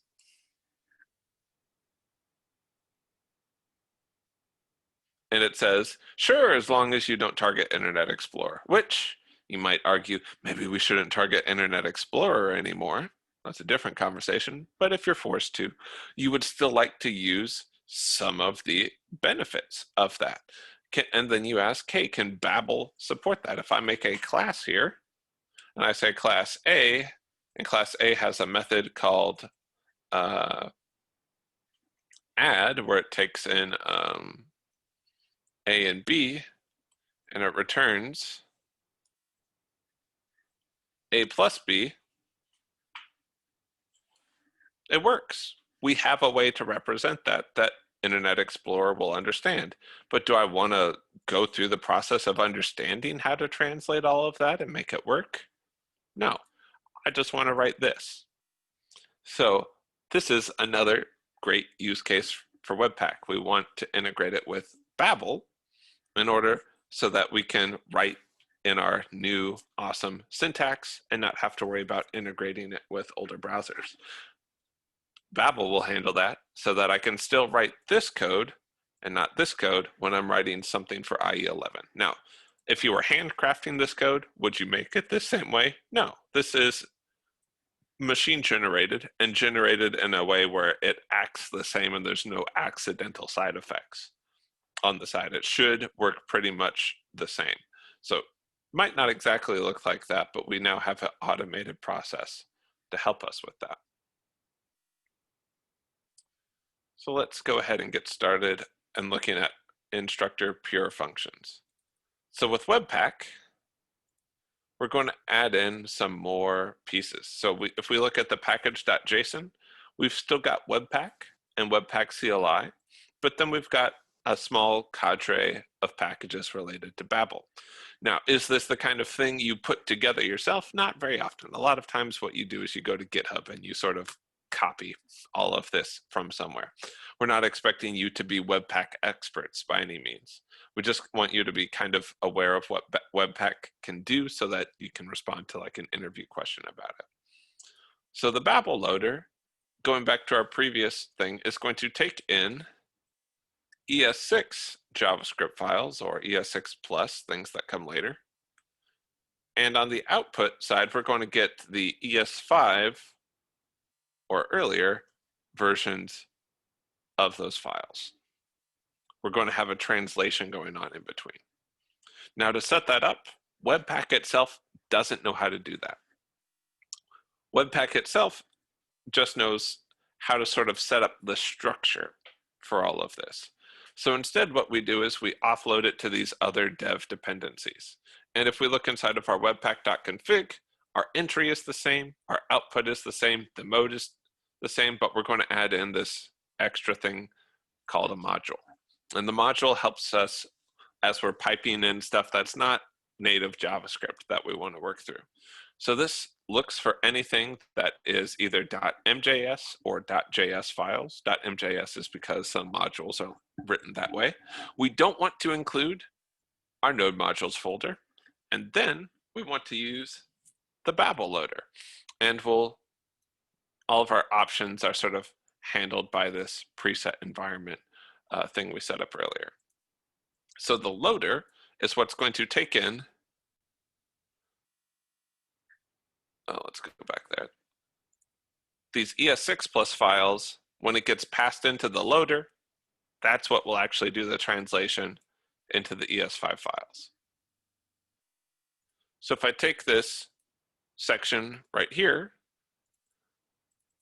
and all of this is written in the new ES module format, this translates it so Webpack knows how to make it, and at the end we're going to have a bundle to work with. So I'm going to say npm run Webpack.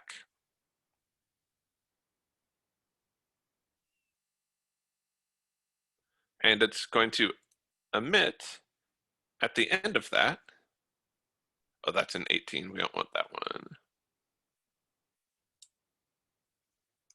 Make sure we've got everything npm installed. This is going to make another folder called dist bundle, which I'll be loading down here at the bottom.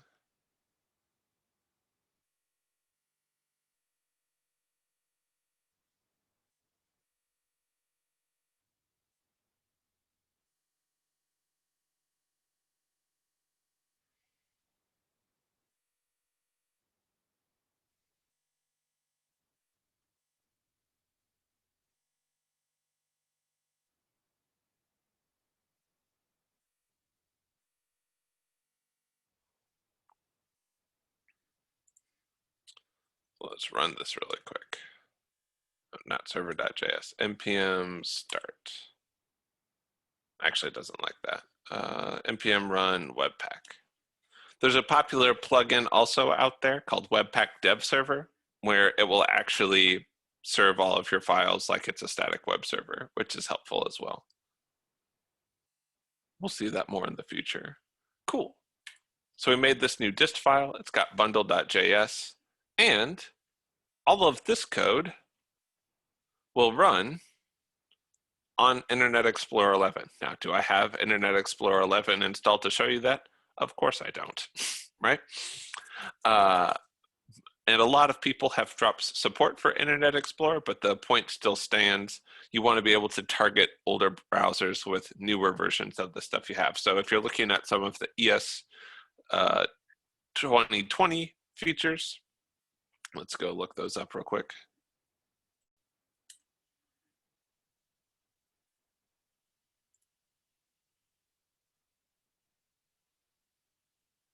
Let's pick one of them. Like Big Int, which is useful for clicker games, for working with really big integers. In all seriousness, it's usually used for scientific computing or big data type stuff. You can ask yourself, can I use Big Int?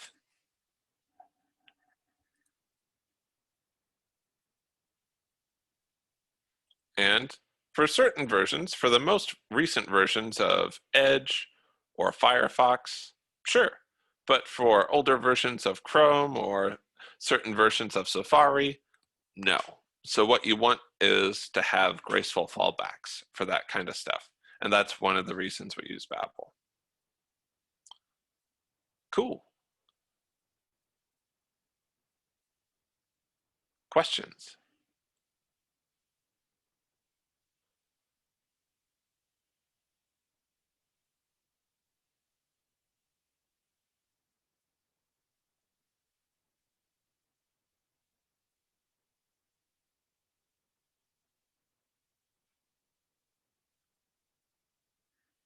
Alrighty. So we're going to shift gears a little bit.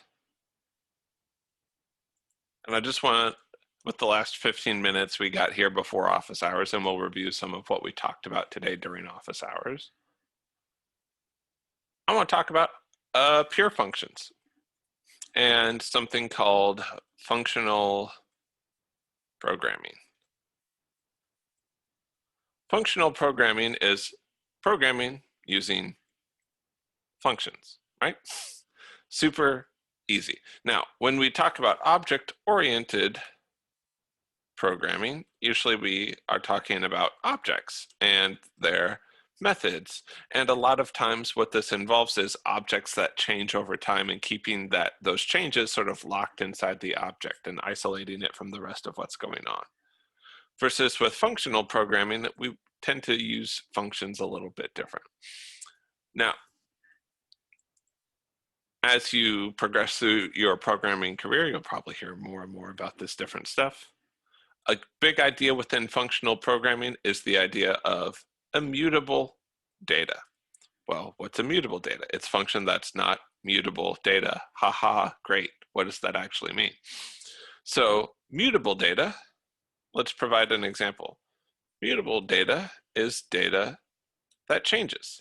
So if I say var a equals 3, and then I say a equals 4, I have mutated, I have changed a. So a isn't immutable.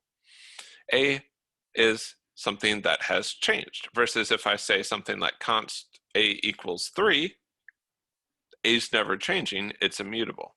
Now const by itself doesn't guarantee that, because const only works for the same reference. So if I say const a, and then I say there's a property b, a is still mutable because part of it is going to change. I can still say a dot b equals 2, and guess what? That changes. So this is all data that has mutated. And this can be hard to keep track of because we then, whenever we see the variable, we don't know what the value is. It could have changed a lot. And that can make it a little bit harder to reason about.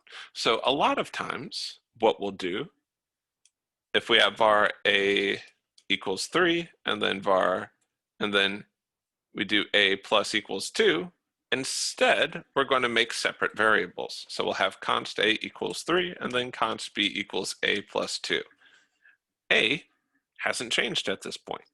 We've just stored the result of the operation in a new value. And now a is always 3 through the rest of the function. We can know that a is 3. We don't have to worry about that. It's always that. B is always going to be 5. Once we figure out what it is, it's always 5. So if we need to think about that, it's a lot easier to reason about. Now, when we have pure functions, we're going to be working with immutable data, like we said here earlier. If we want an example of that in this example, well, actually, let's see here. So based off of what I just mentioned, does subtract have any, or let's talk about A, B, and result. And we're going, instead of asking, is it immutable, we're just going to ask, does it mutate? Does it change? So think about it, think about A, think about B, think about result, and ask yourself, do we change the value once they're initialized? Just take a few minutes, think about it with this function.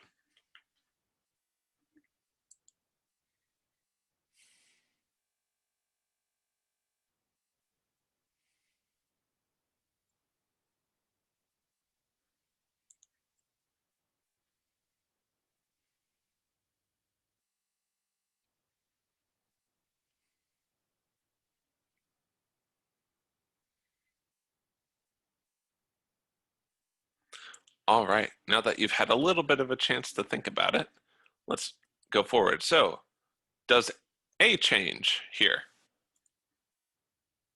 No. Nope. Does B change here? No. Does result change? Yes.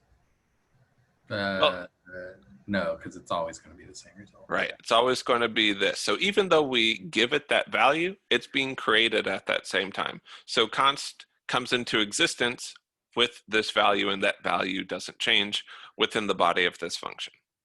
Sure, once we pass that value off, we don't know. But within the body of this function, it's always that. And because we expect these to be numbers and their value types, they won't actually change. So this function doesn't mutate the data. Now, does this function affect anything outside of its parameters? Does it involve anything not explicitly listed in this function?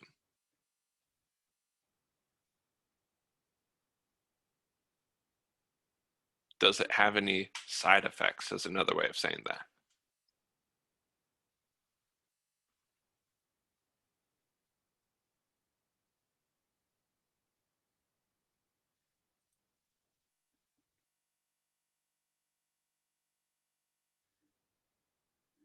So I guess our question is anything outside of this function changed as a result of calling this function?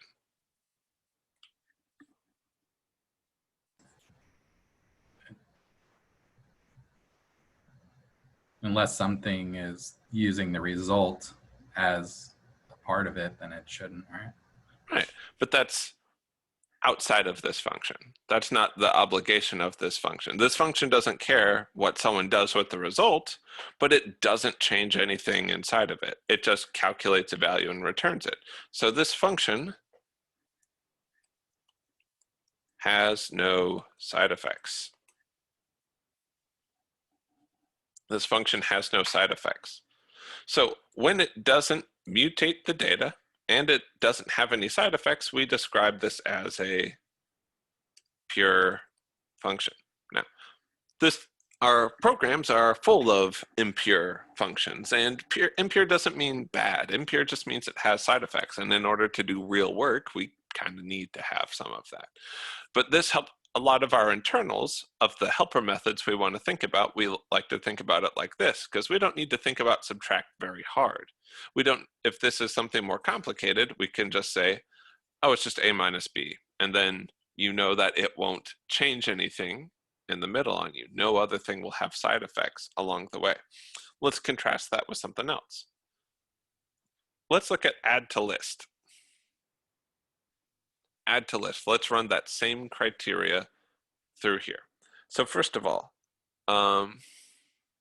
let's say, are we affecting any outside variables?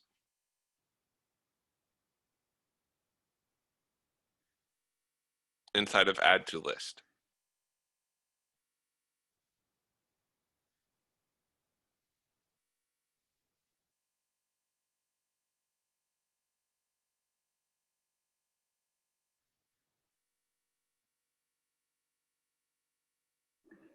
We're affecting the HTML. Yeah. Mm-hmm. So this expenses list element, that's not something that got passed into us, and we're adding to it. So if I call this add to list function multiple times, this element is going to change. So name and price here, they don't change, but this element is. So this element has side effects. That isn't to say it's a bad function. A lot of times, to avoid doing the same thing over and over again, we want to have functions that do this. But we can't call it a pure function. This is an impure function, which means a lot of the time we have to think a little bit harder about how we're using it, because it's affecting different elements. In fact, most of the functions you see here are going to be impure in some manner. And if you call an impure function, that it sort of has a contagion-like effect that makes you an impure function. Now, if you're called by an impure function, that doesn't necessarily make you an impure function, but if you call one, it sort of travels along you. So this case, we've got submit, and we use subtract in here. Now, subtract is a pure function. Not worried about that. But we can already see that submit isn't, because it's starting to use parameters from outside of itself. So the balance element.enter text, this can shift outside of that function, and we kind of need to be thinking about the greater environment around this function to know how this will work. Same thing with the price element value right there. So with the balance element.enter text equals total, again, we're affecting something else. Add to list, we looked at that earlier. That's an impure function. So if we weren't impure already, that would certainly do it. And then update chart is going to act similarly to that as well. So most of the functions in this particular program are impure functions. This chart is a little bit different. It's hard to see because we're passing in the CTX, but that's CTX as state that ultimately gets modified by this expense chart. Now, if we wanted to build this chart and just return that as a value, so let's grab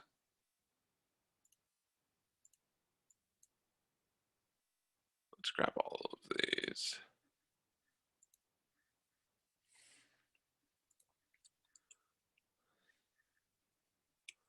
Function create chart settings.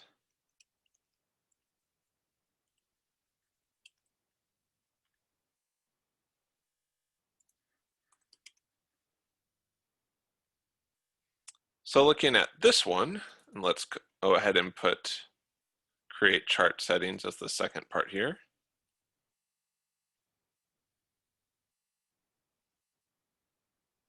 Let me make sure I've got all of these lined up.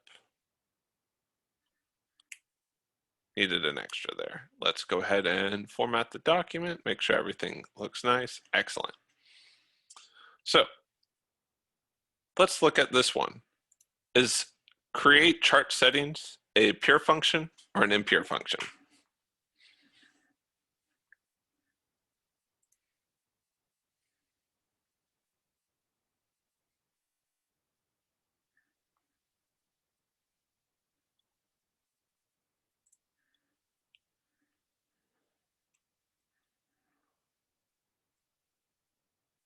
Well, let's run through our criteria. Are there any side effects to running this? Is this affecting anything else in this section? Or as just a result of running it, not as a result of using the results, but as a result of running it, are we modifying anything else?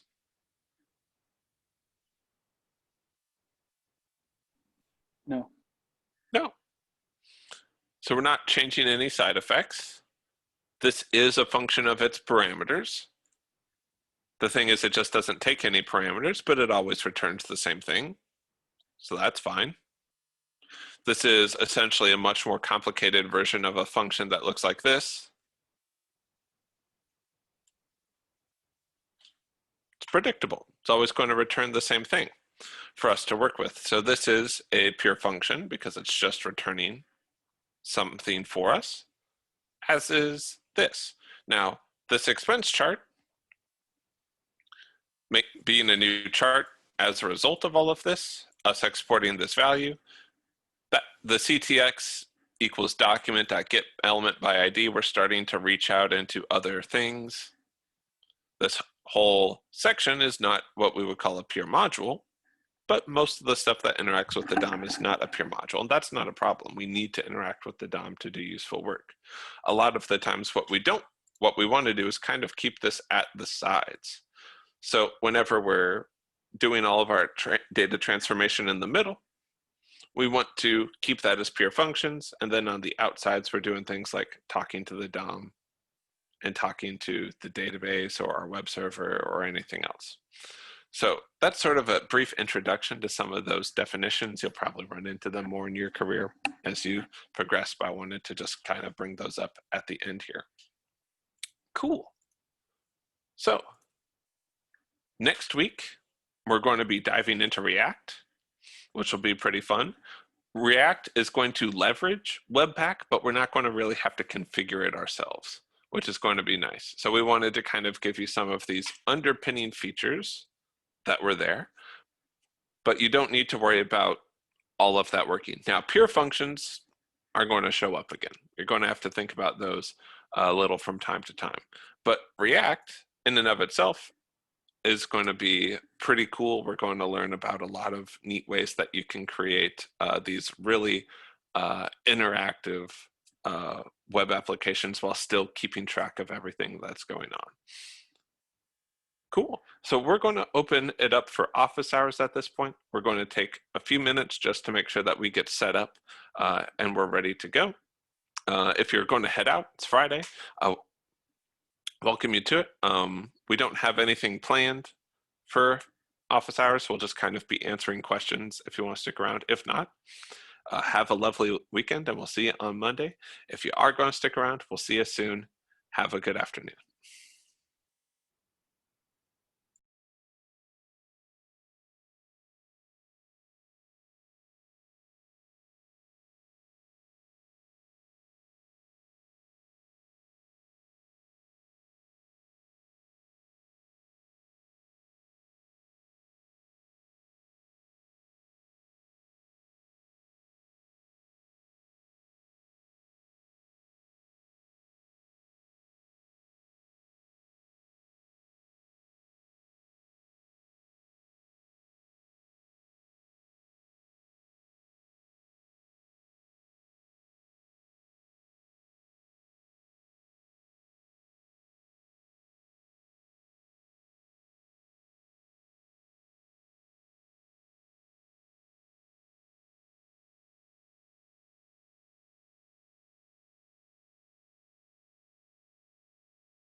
All right, folks.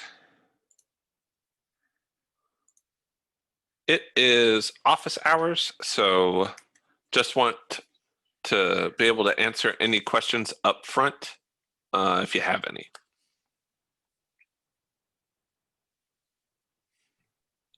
I'm Eric. Uh-huh. So yesterday I was on the wait list for office hours, but somehow my name got taken off, and then I'm on again today. For the homework that was due yesterday, I had trouble actually deploying the application on Heroku. Okay.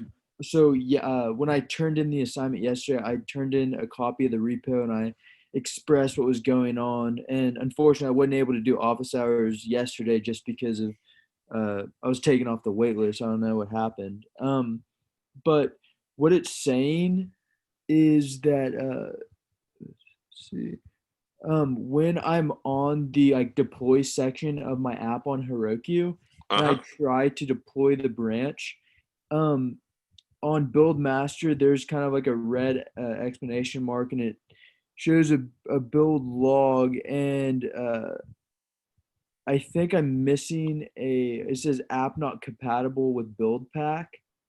I added the Node.js build pack because it originally said that I needed a build pack to do it, and the release phase got a check mark, but the deploy to Heroku, nothing happened. All right. Do you mind slacking me your repo? Sure. Yeah, well, we can definitely have a TA take a look at that with you as well. But we'll see if there's anything quick and easy we can see from it. A common case for that kind of thing is if you have your whole project nested a layer too deep, you need to make sure that your package.json is in the root of your repo.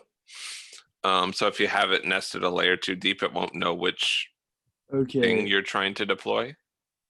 Let's see. All right, so I'm slacking the repo to you now. I think that is the issue. I just slacked to you. Right on. Yeah, so in the Cedar, no, So there's no package.json here, for example, so it doesn't know what to do with that. There's a package lock, but there's no package.json, so it doesn't know what to install. And then inside of the public, you've got like the package.json and these other pieces, but that's not necessarily going to work out the same way. So it looks like your folder structure isn't helping you out here. So what do I need to do to get that going? So we'll get you set up with a TA. Let me make sure. Let me ping them. I can take him in a room. Awesome. We'll have Larkin sort of talk you through that stuff because it's a lot of stuff that's specific to your project. So we'll just make sure that that's set up for you. Perfect. Thank you so much, Eric. No problem. And we'll just get that underway. So cool. Other questions or issues that y'all have encountered?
This is going way back, but for the homework, how does a rapper? What is a rapper? How does a rapper? What is a rapper? Well, what is? It's a style music now. Yeah, it can't comes on food. Mm-hmm. So for the wrapper and like the index HTML of this homework, like what? I know it's like wrapping all the content, but is that just essentially creating a container? It's like, I don't understand exactly. Yeah. So remember, all of our stuff is boxes. And Yep. so what this is doing is just kind of providing a space for it to be in and kind of pushing it off from any edges, just like you would a food wrapper, for example. So if we look at the CSS for it, we can see, let's just look for anything with the class of wrapper. Now there's a couple of different entries for it. One is up here at the type, height set to 100%, sure, whatever. The next part of this here is we're setting the background color and the padding, and that's just there to sort of say, this is what's going to contain all of my content, and I want it to be this color, and I want the padding to be except this, etc. So it just is classes. Now, generally, what you're doing with a wrapper, it's just a technique to sort of bind stuff into a box where you have all of your information. That's about it. If we look in the rest of the homework, you're not really going to see much else for it. Like if we're in index.html. Do we have wrapper in here? Which one was Yeah. it on? It's there, yeah. So it's wrapper and it's workout. So you might include some stuff on here. Like if we open this up in the browser, this won't load it in quite correctly, but the idea usually is, hey, it's going to contain all of this part right here. Like it's just a wrapper around the content. And what we mean by wrap around the content is it's a box that kind of fits it into the space that we want and then sets styles for all of that. How does it differ from a container? So a container, I mean, ultimately it's just semantics at some point. Like it's all just things that people name it. So it's like, what's the difference between like a sack and a grocery bag? You know, like it's regional. Like some of the times you're just going to get different names for stuff. Now, container has largely been grabbed for people by just like, hey, here's a layout. And then inside of that, I'm going to get more specific layouts versus a wrapper tends to be like something you can visually see a little bit more. Like you can kind of see the edges of the wrapper a little bit more. But again, it's all semantics. So I noticed like a container holds a very specific width. When you're working with it, does the wrapper hold that same width, or is like I know you can do like container fluid, which allows it to go further out, but does the wrapper go edge to edge and that's why you set like those things, or does it stay within? Well, if we want to set these things, we're using Bootstrap, and Bootstrap already set a class for container, so we need to call it something else. Yeah. So that's one of the big things is, hey, are we using a library that picked one of these names to mean something specific? Okay, we want to call it something else even though it's doing a similar task.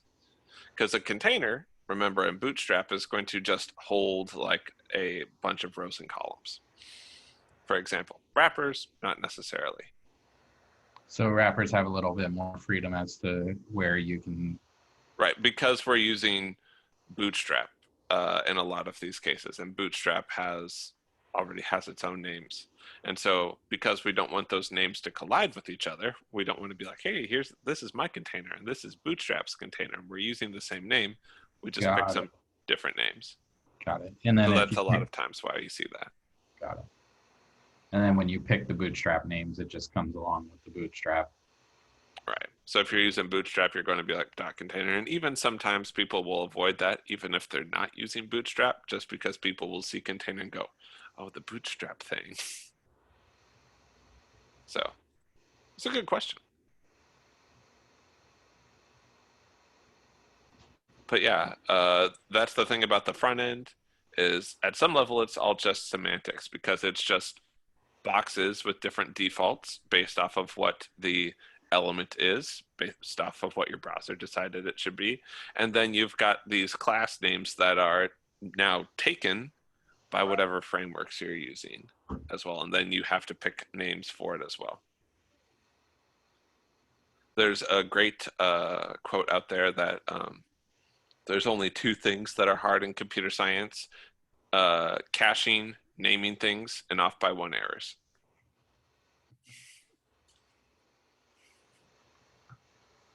Which is a pretty good quote. Sure, I'll know all about that soon enough. You probably feel a little bit of already, like naming things. You're like, I'll just call this whatever. And then later you're like, what's whatever again? Yeah. I feel that every project I have. And then you always get stuck somewhere in between, like, I'm going to name this thing like 5 things long. And then halfway through typing it the 4th time, you're like, I hate myself. And then you just copy paste it. And then later you're like, when you're reading it, you're like, this is so many words. And then, so it's always this weird bounce back and forth between naming things. That's just a tension you get to live in when you make software. I always end up naming things so similarly that I start to get confused. They're very literal for what they need, but it's like, okay, this is like this header, this li, whatever. Yeah, so even with JavaScript, you might be like, oh, this is the price total. And then you're like, oh, wait, there's a price subtotal. Oh wait, there's actually a couple of those, and we've got the price tax subtotal, and so you just start adding more and more on, and then eventually you're like price total, and then someone comes in here and goes, "What's price total?" And then you're like, so Not really sure. So things like that happen, and that happens when you get a bunch of code, so it's hard to show small examples because it's not a small code problem. Things like that.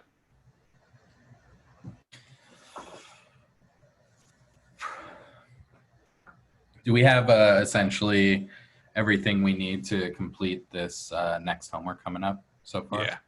Pretty sure, yeah.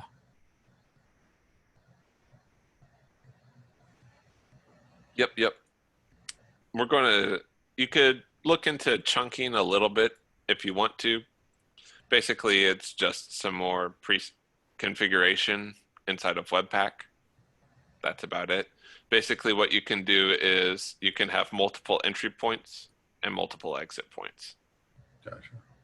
It's not that different from what y'all have already done. And we're just going to be using pretty much through Webpack, or we can use up through Webpack. Yeah, pretty much. So Webpack can help you with that because like we saw the manifest maker and things like that. So you Yeah. can look for plugins to help you out with that kind of stuff as well.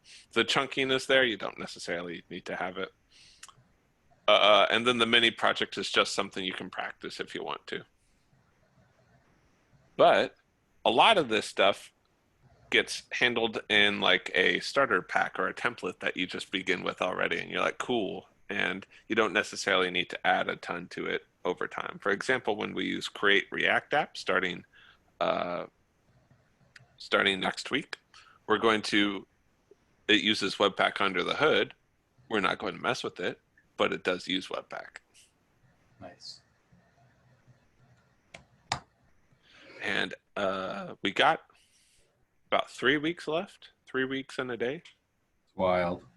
So coming up in the last quarter of the class. Think about where you were like at the beginning of June, which is not that long ago. Yeah, I need this weekend to like solidify what I have. This same, I call it a project hangover. I had the same feeling that first week after the last project, and then it all started kind of coming back on the following week.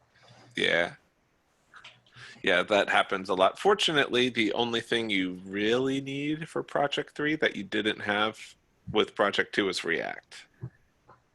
So you technically don't need to use the new database stuff, and you technically don't need to use PWAs to still meet the requirements for Project 3. So React is definitely the most important part of it. Now you absolutely can, but you can still keep a SQLize and MySQL backend if you want, for example. Yeah, I think it would probably be smart just to like build the PWA architecture in the beginning and just kind of try to see it through. Yeah.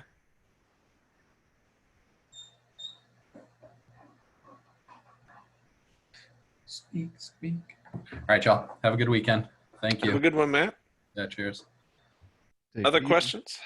Not, I don't know if it's so much of a question as just something kind of like with this last homework, nothing to do with actually doing the homework itself. But when I actually created my repo and everything, at first I was having a lot of issues that I couldn't understand. And for some reason, it didn't pull over the seed file or the seeders file with the seed in it.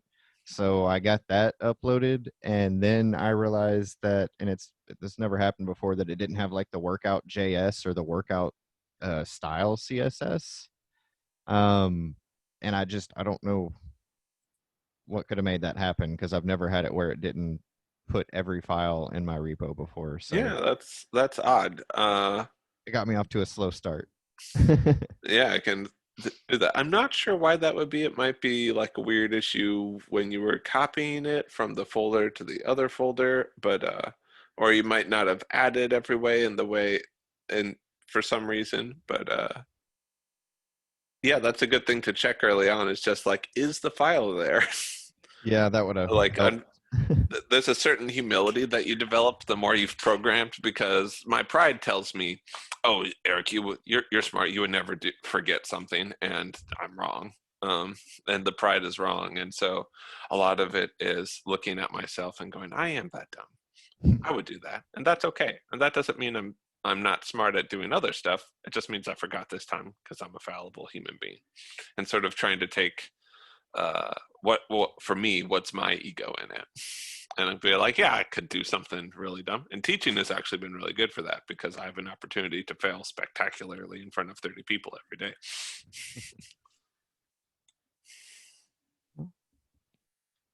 Let's see. And then you're like, it happens. And then you just keep going. All right, and I think I'm about to get pulled into a breakout room real quick. Right on.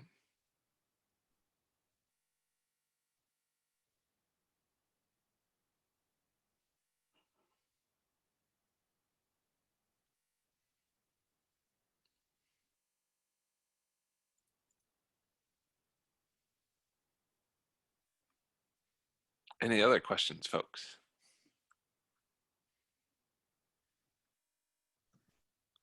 I think I'm good. Thank you. Right on. I'll be here till 3. So if any pop up, like at I was 2:58, wondering. like they always do. Yeah, I was wondering if you had to sit here till 3. That's part of our promise to you. We're here till 3. Now, if everyone bailed out of here, I might be like, I'm going to maybe watch YouTube while I wait till 3. But 7 minutes left. 7 minutes. But that time is your time. For the homework, I kind of went off on like a random.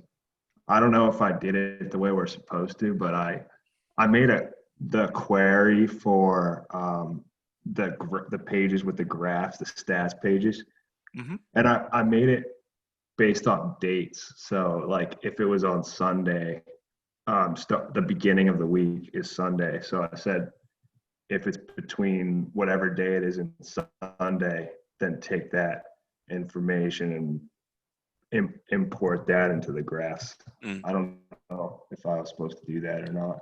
Well, let's look at the solved version and we'll kind of look at it. It's Friday, so let's see how it works. So this is the NoSQL homework, right? Yeah, it's the fitness tracker. All right.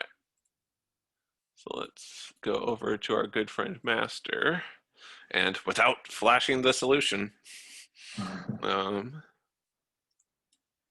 Yeah, I submitted it already, but it works. It's functional. I just wasn't sure if that's what we're going for.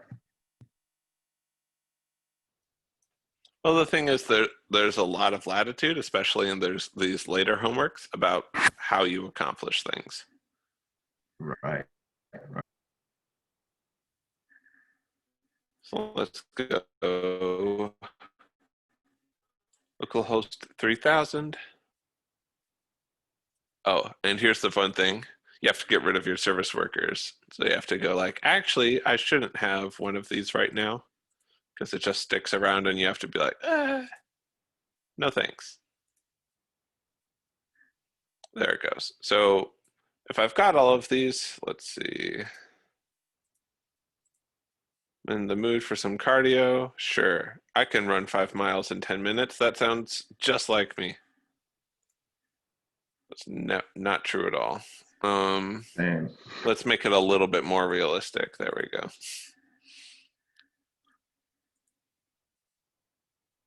I will put running.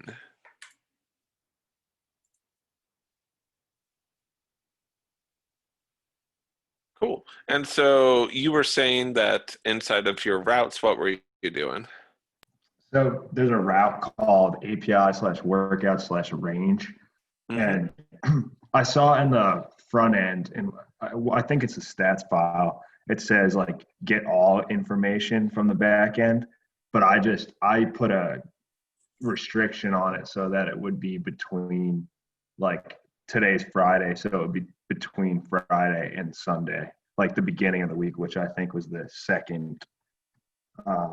So then it will only put information from like this week up into the graphs. Yeah, that seems fine. So the way that this is being accomplished here is that it just grabs your last 7 workouts. Okay. But you, So if you same did it that thing. way, that's fine too. Cool. Yeah, so this one is just like, hey, the past 7 workouts, what's it look like, etc. And the solution. But you could have done more complicated queries to it. Very cool. Yeah, that's all I was curious about. Thank you. Yeah, no problem.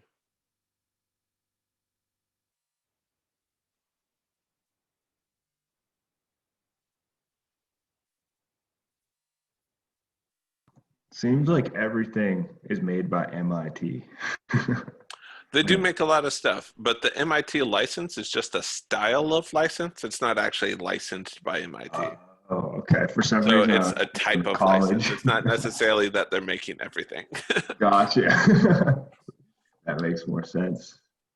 Yeah, it's like it's a open source license, and like GNU or the Creative Commons is a license. It's a style of license.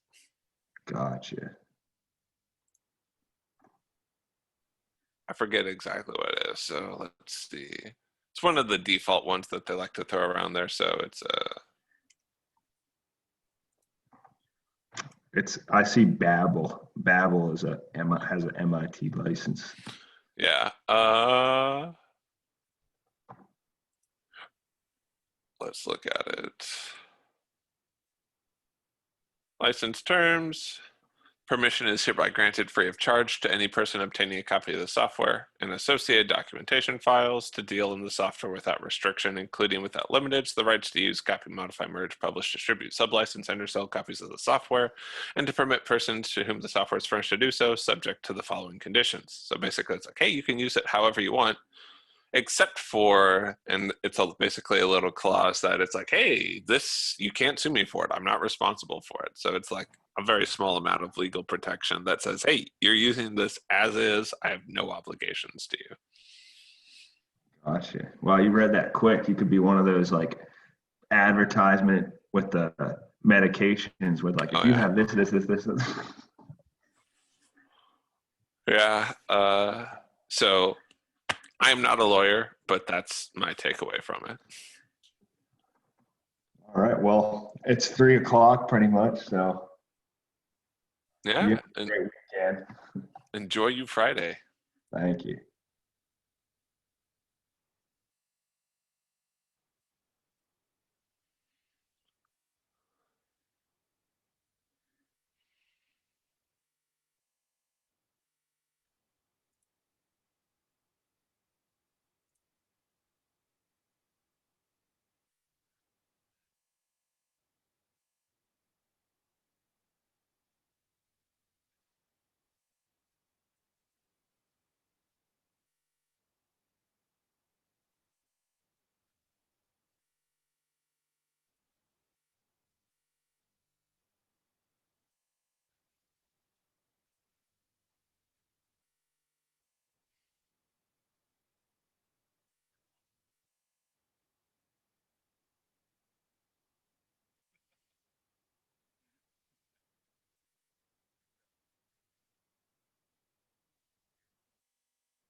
All right. It's 3. I'll see you all on Monday.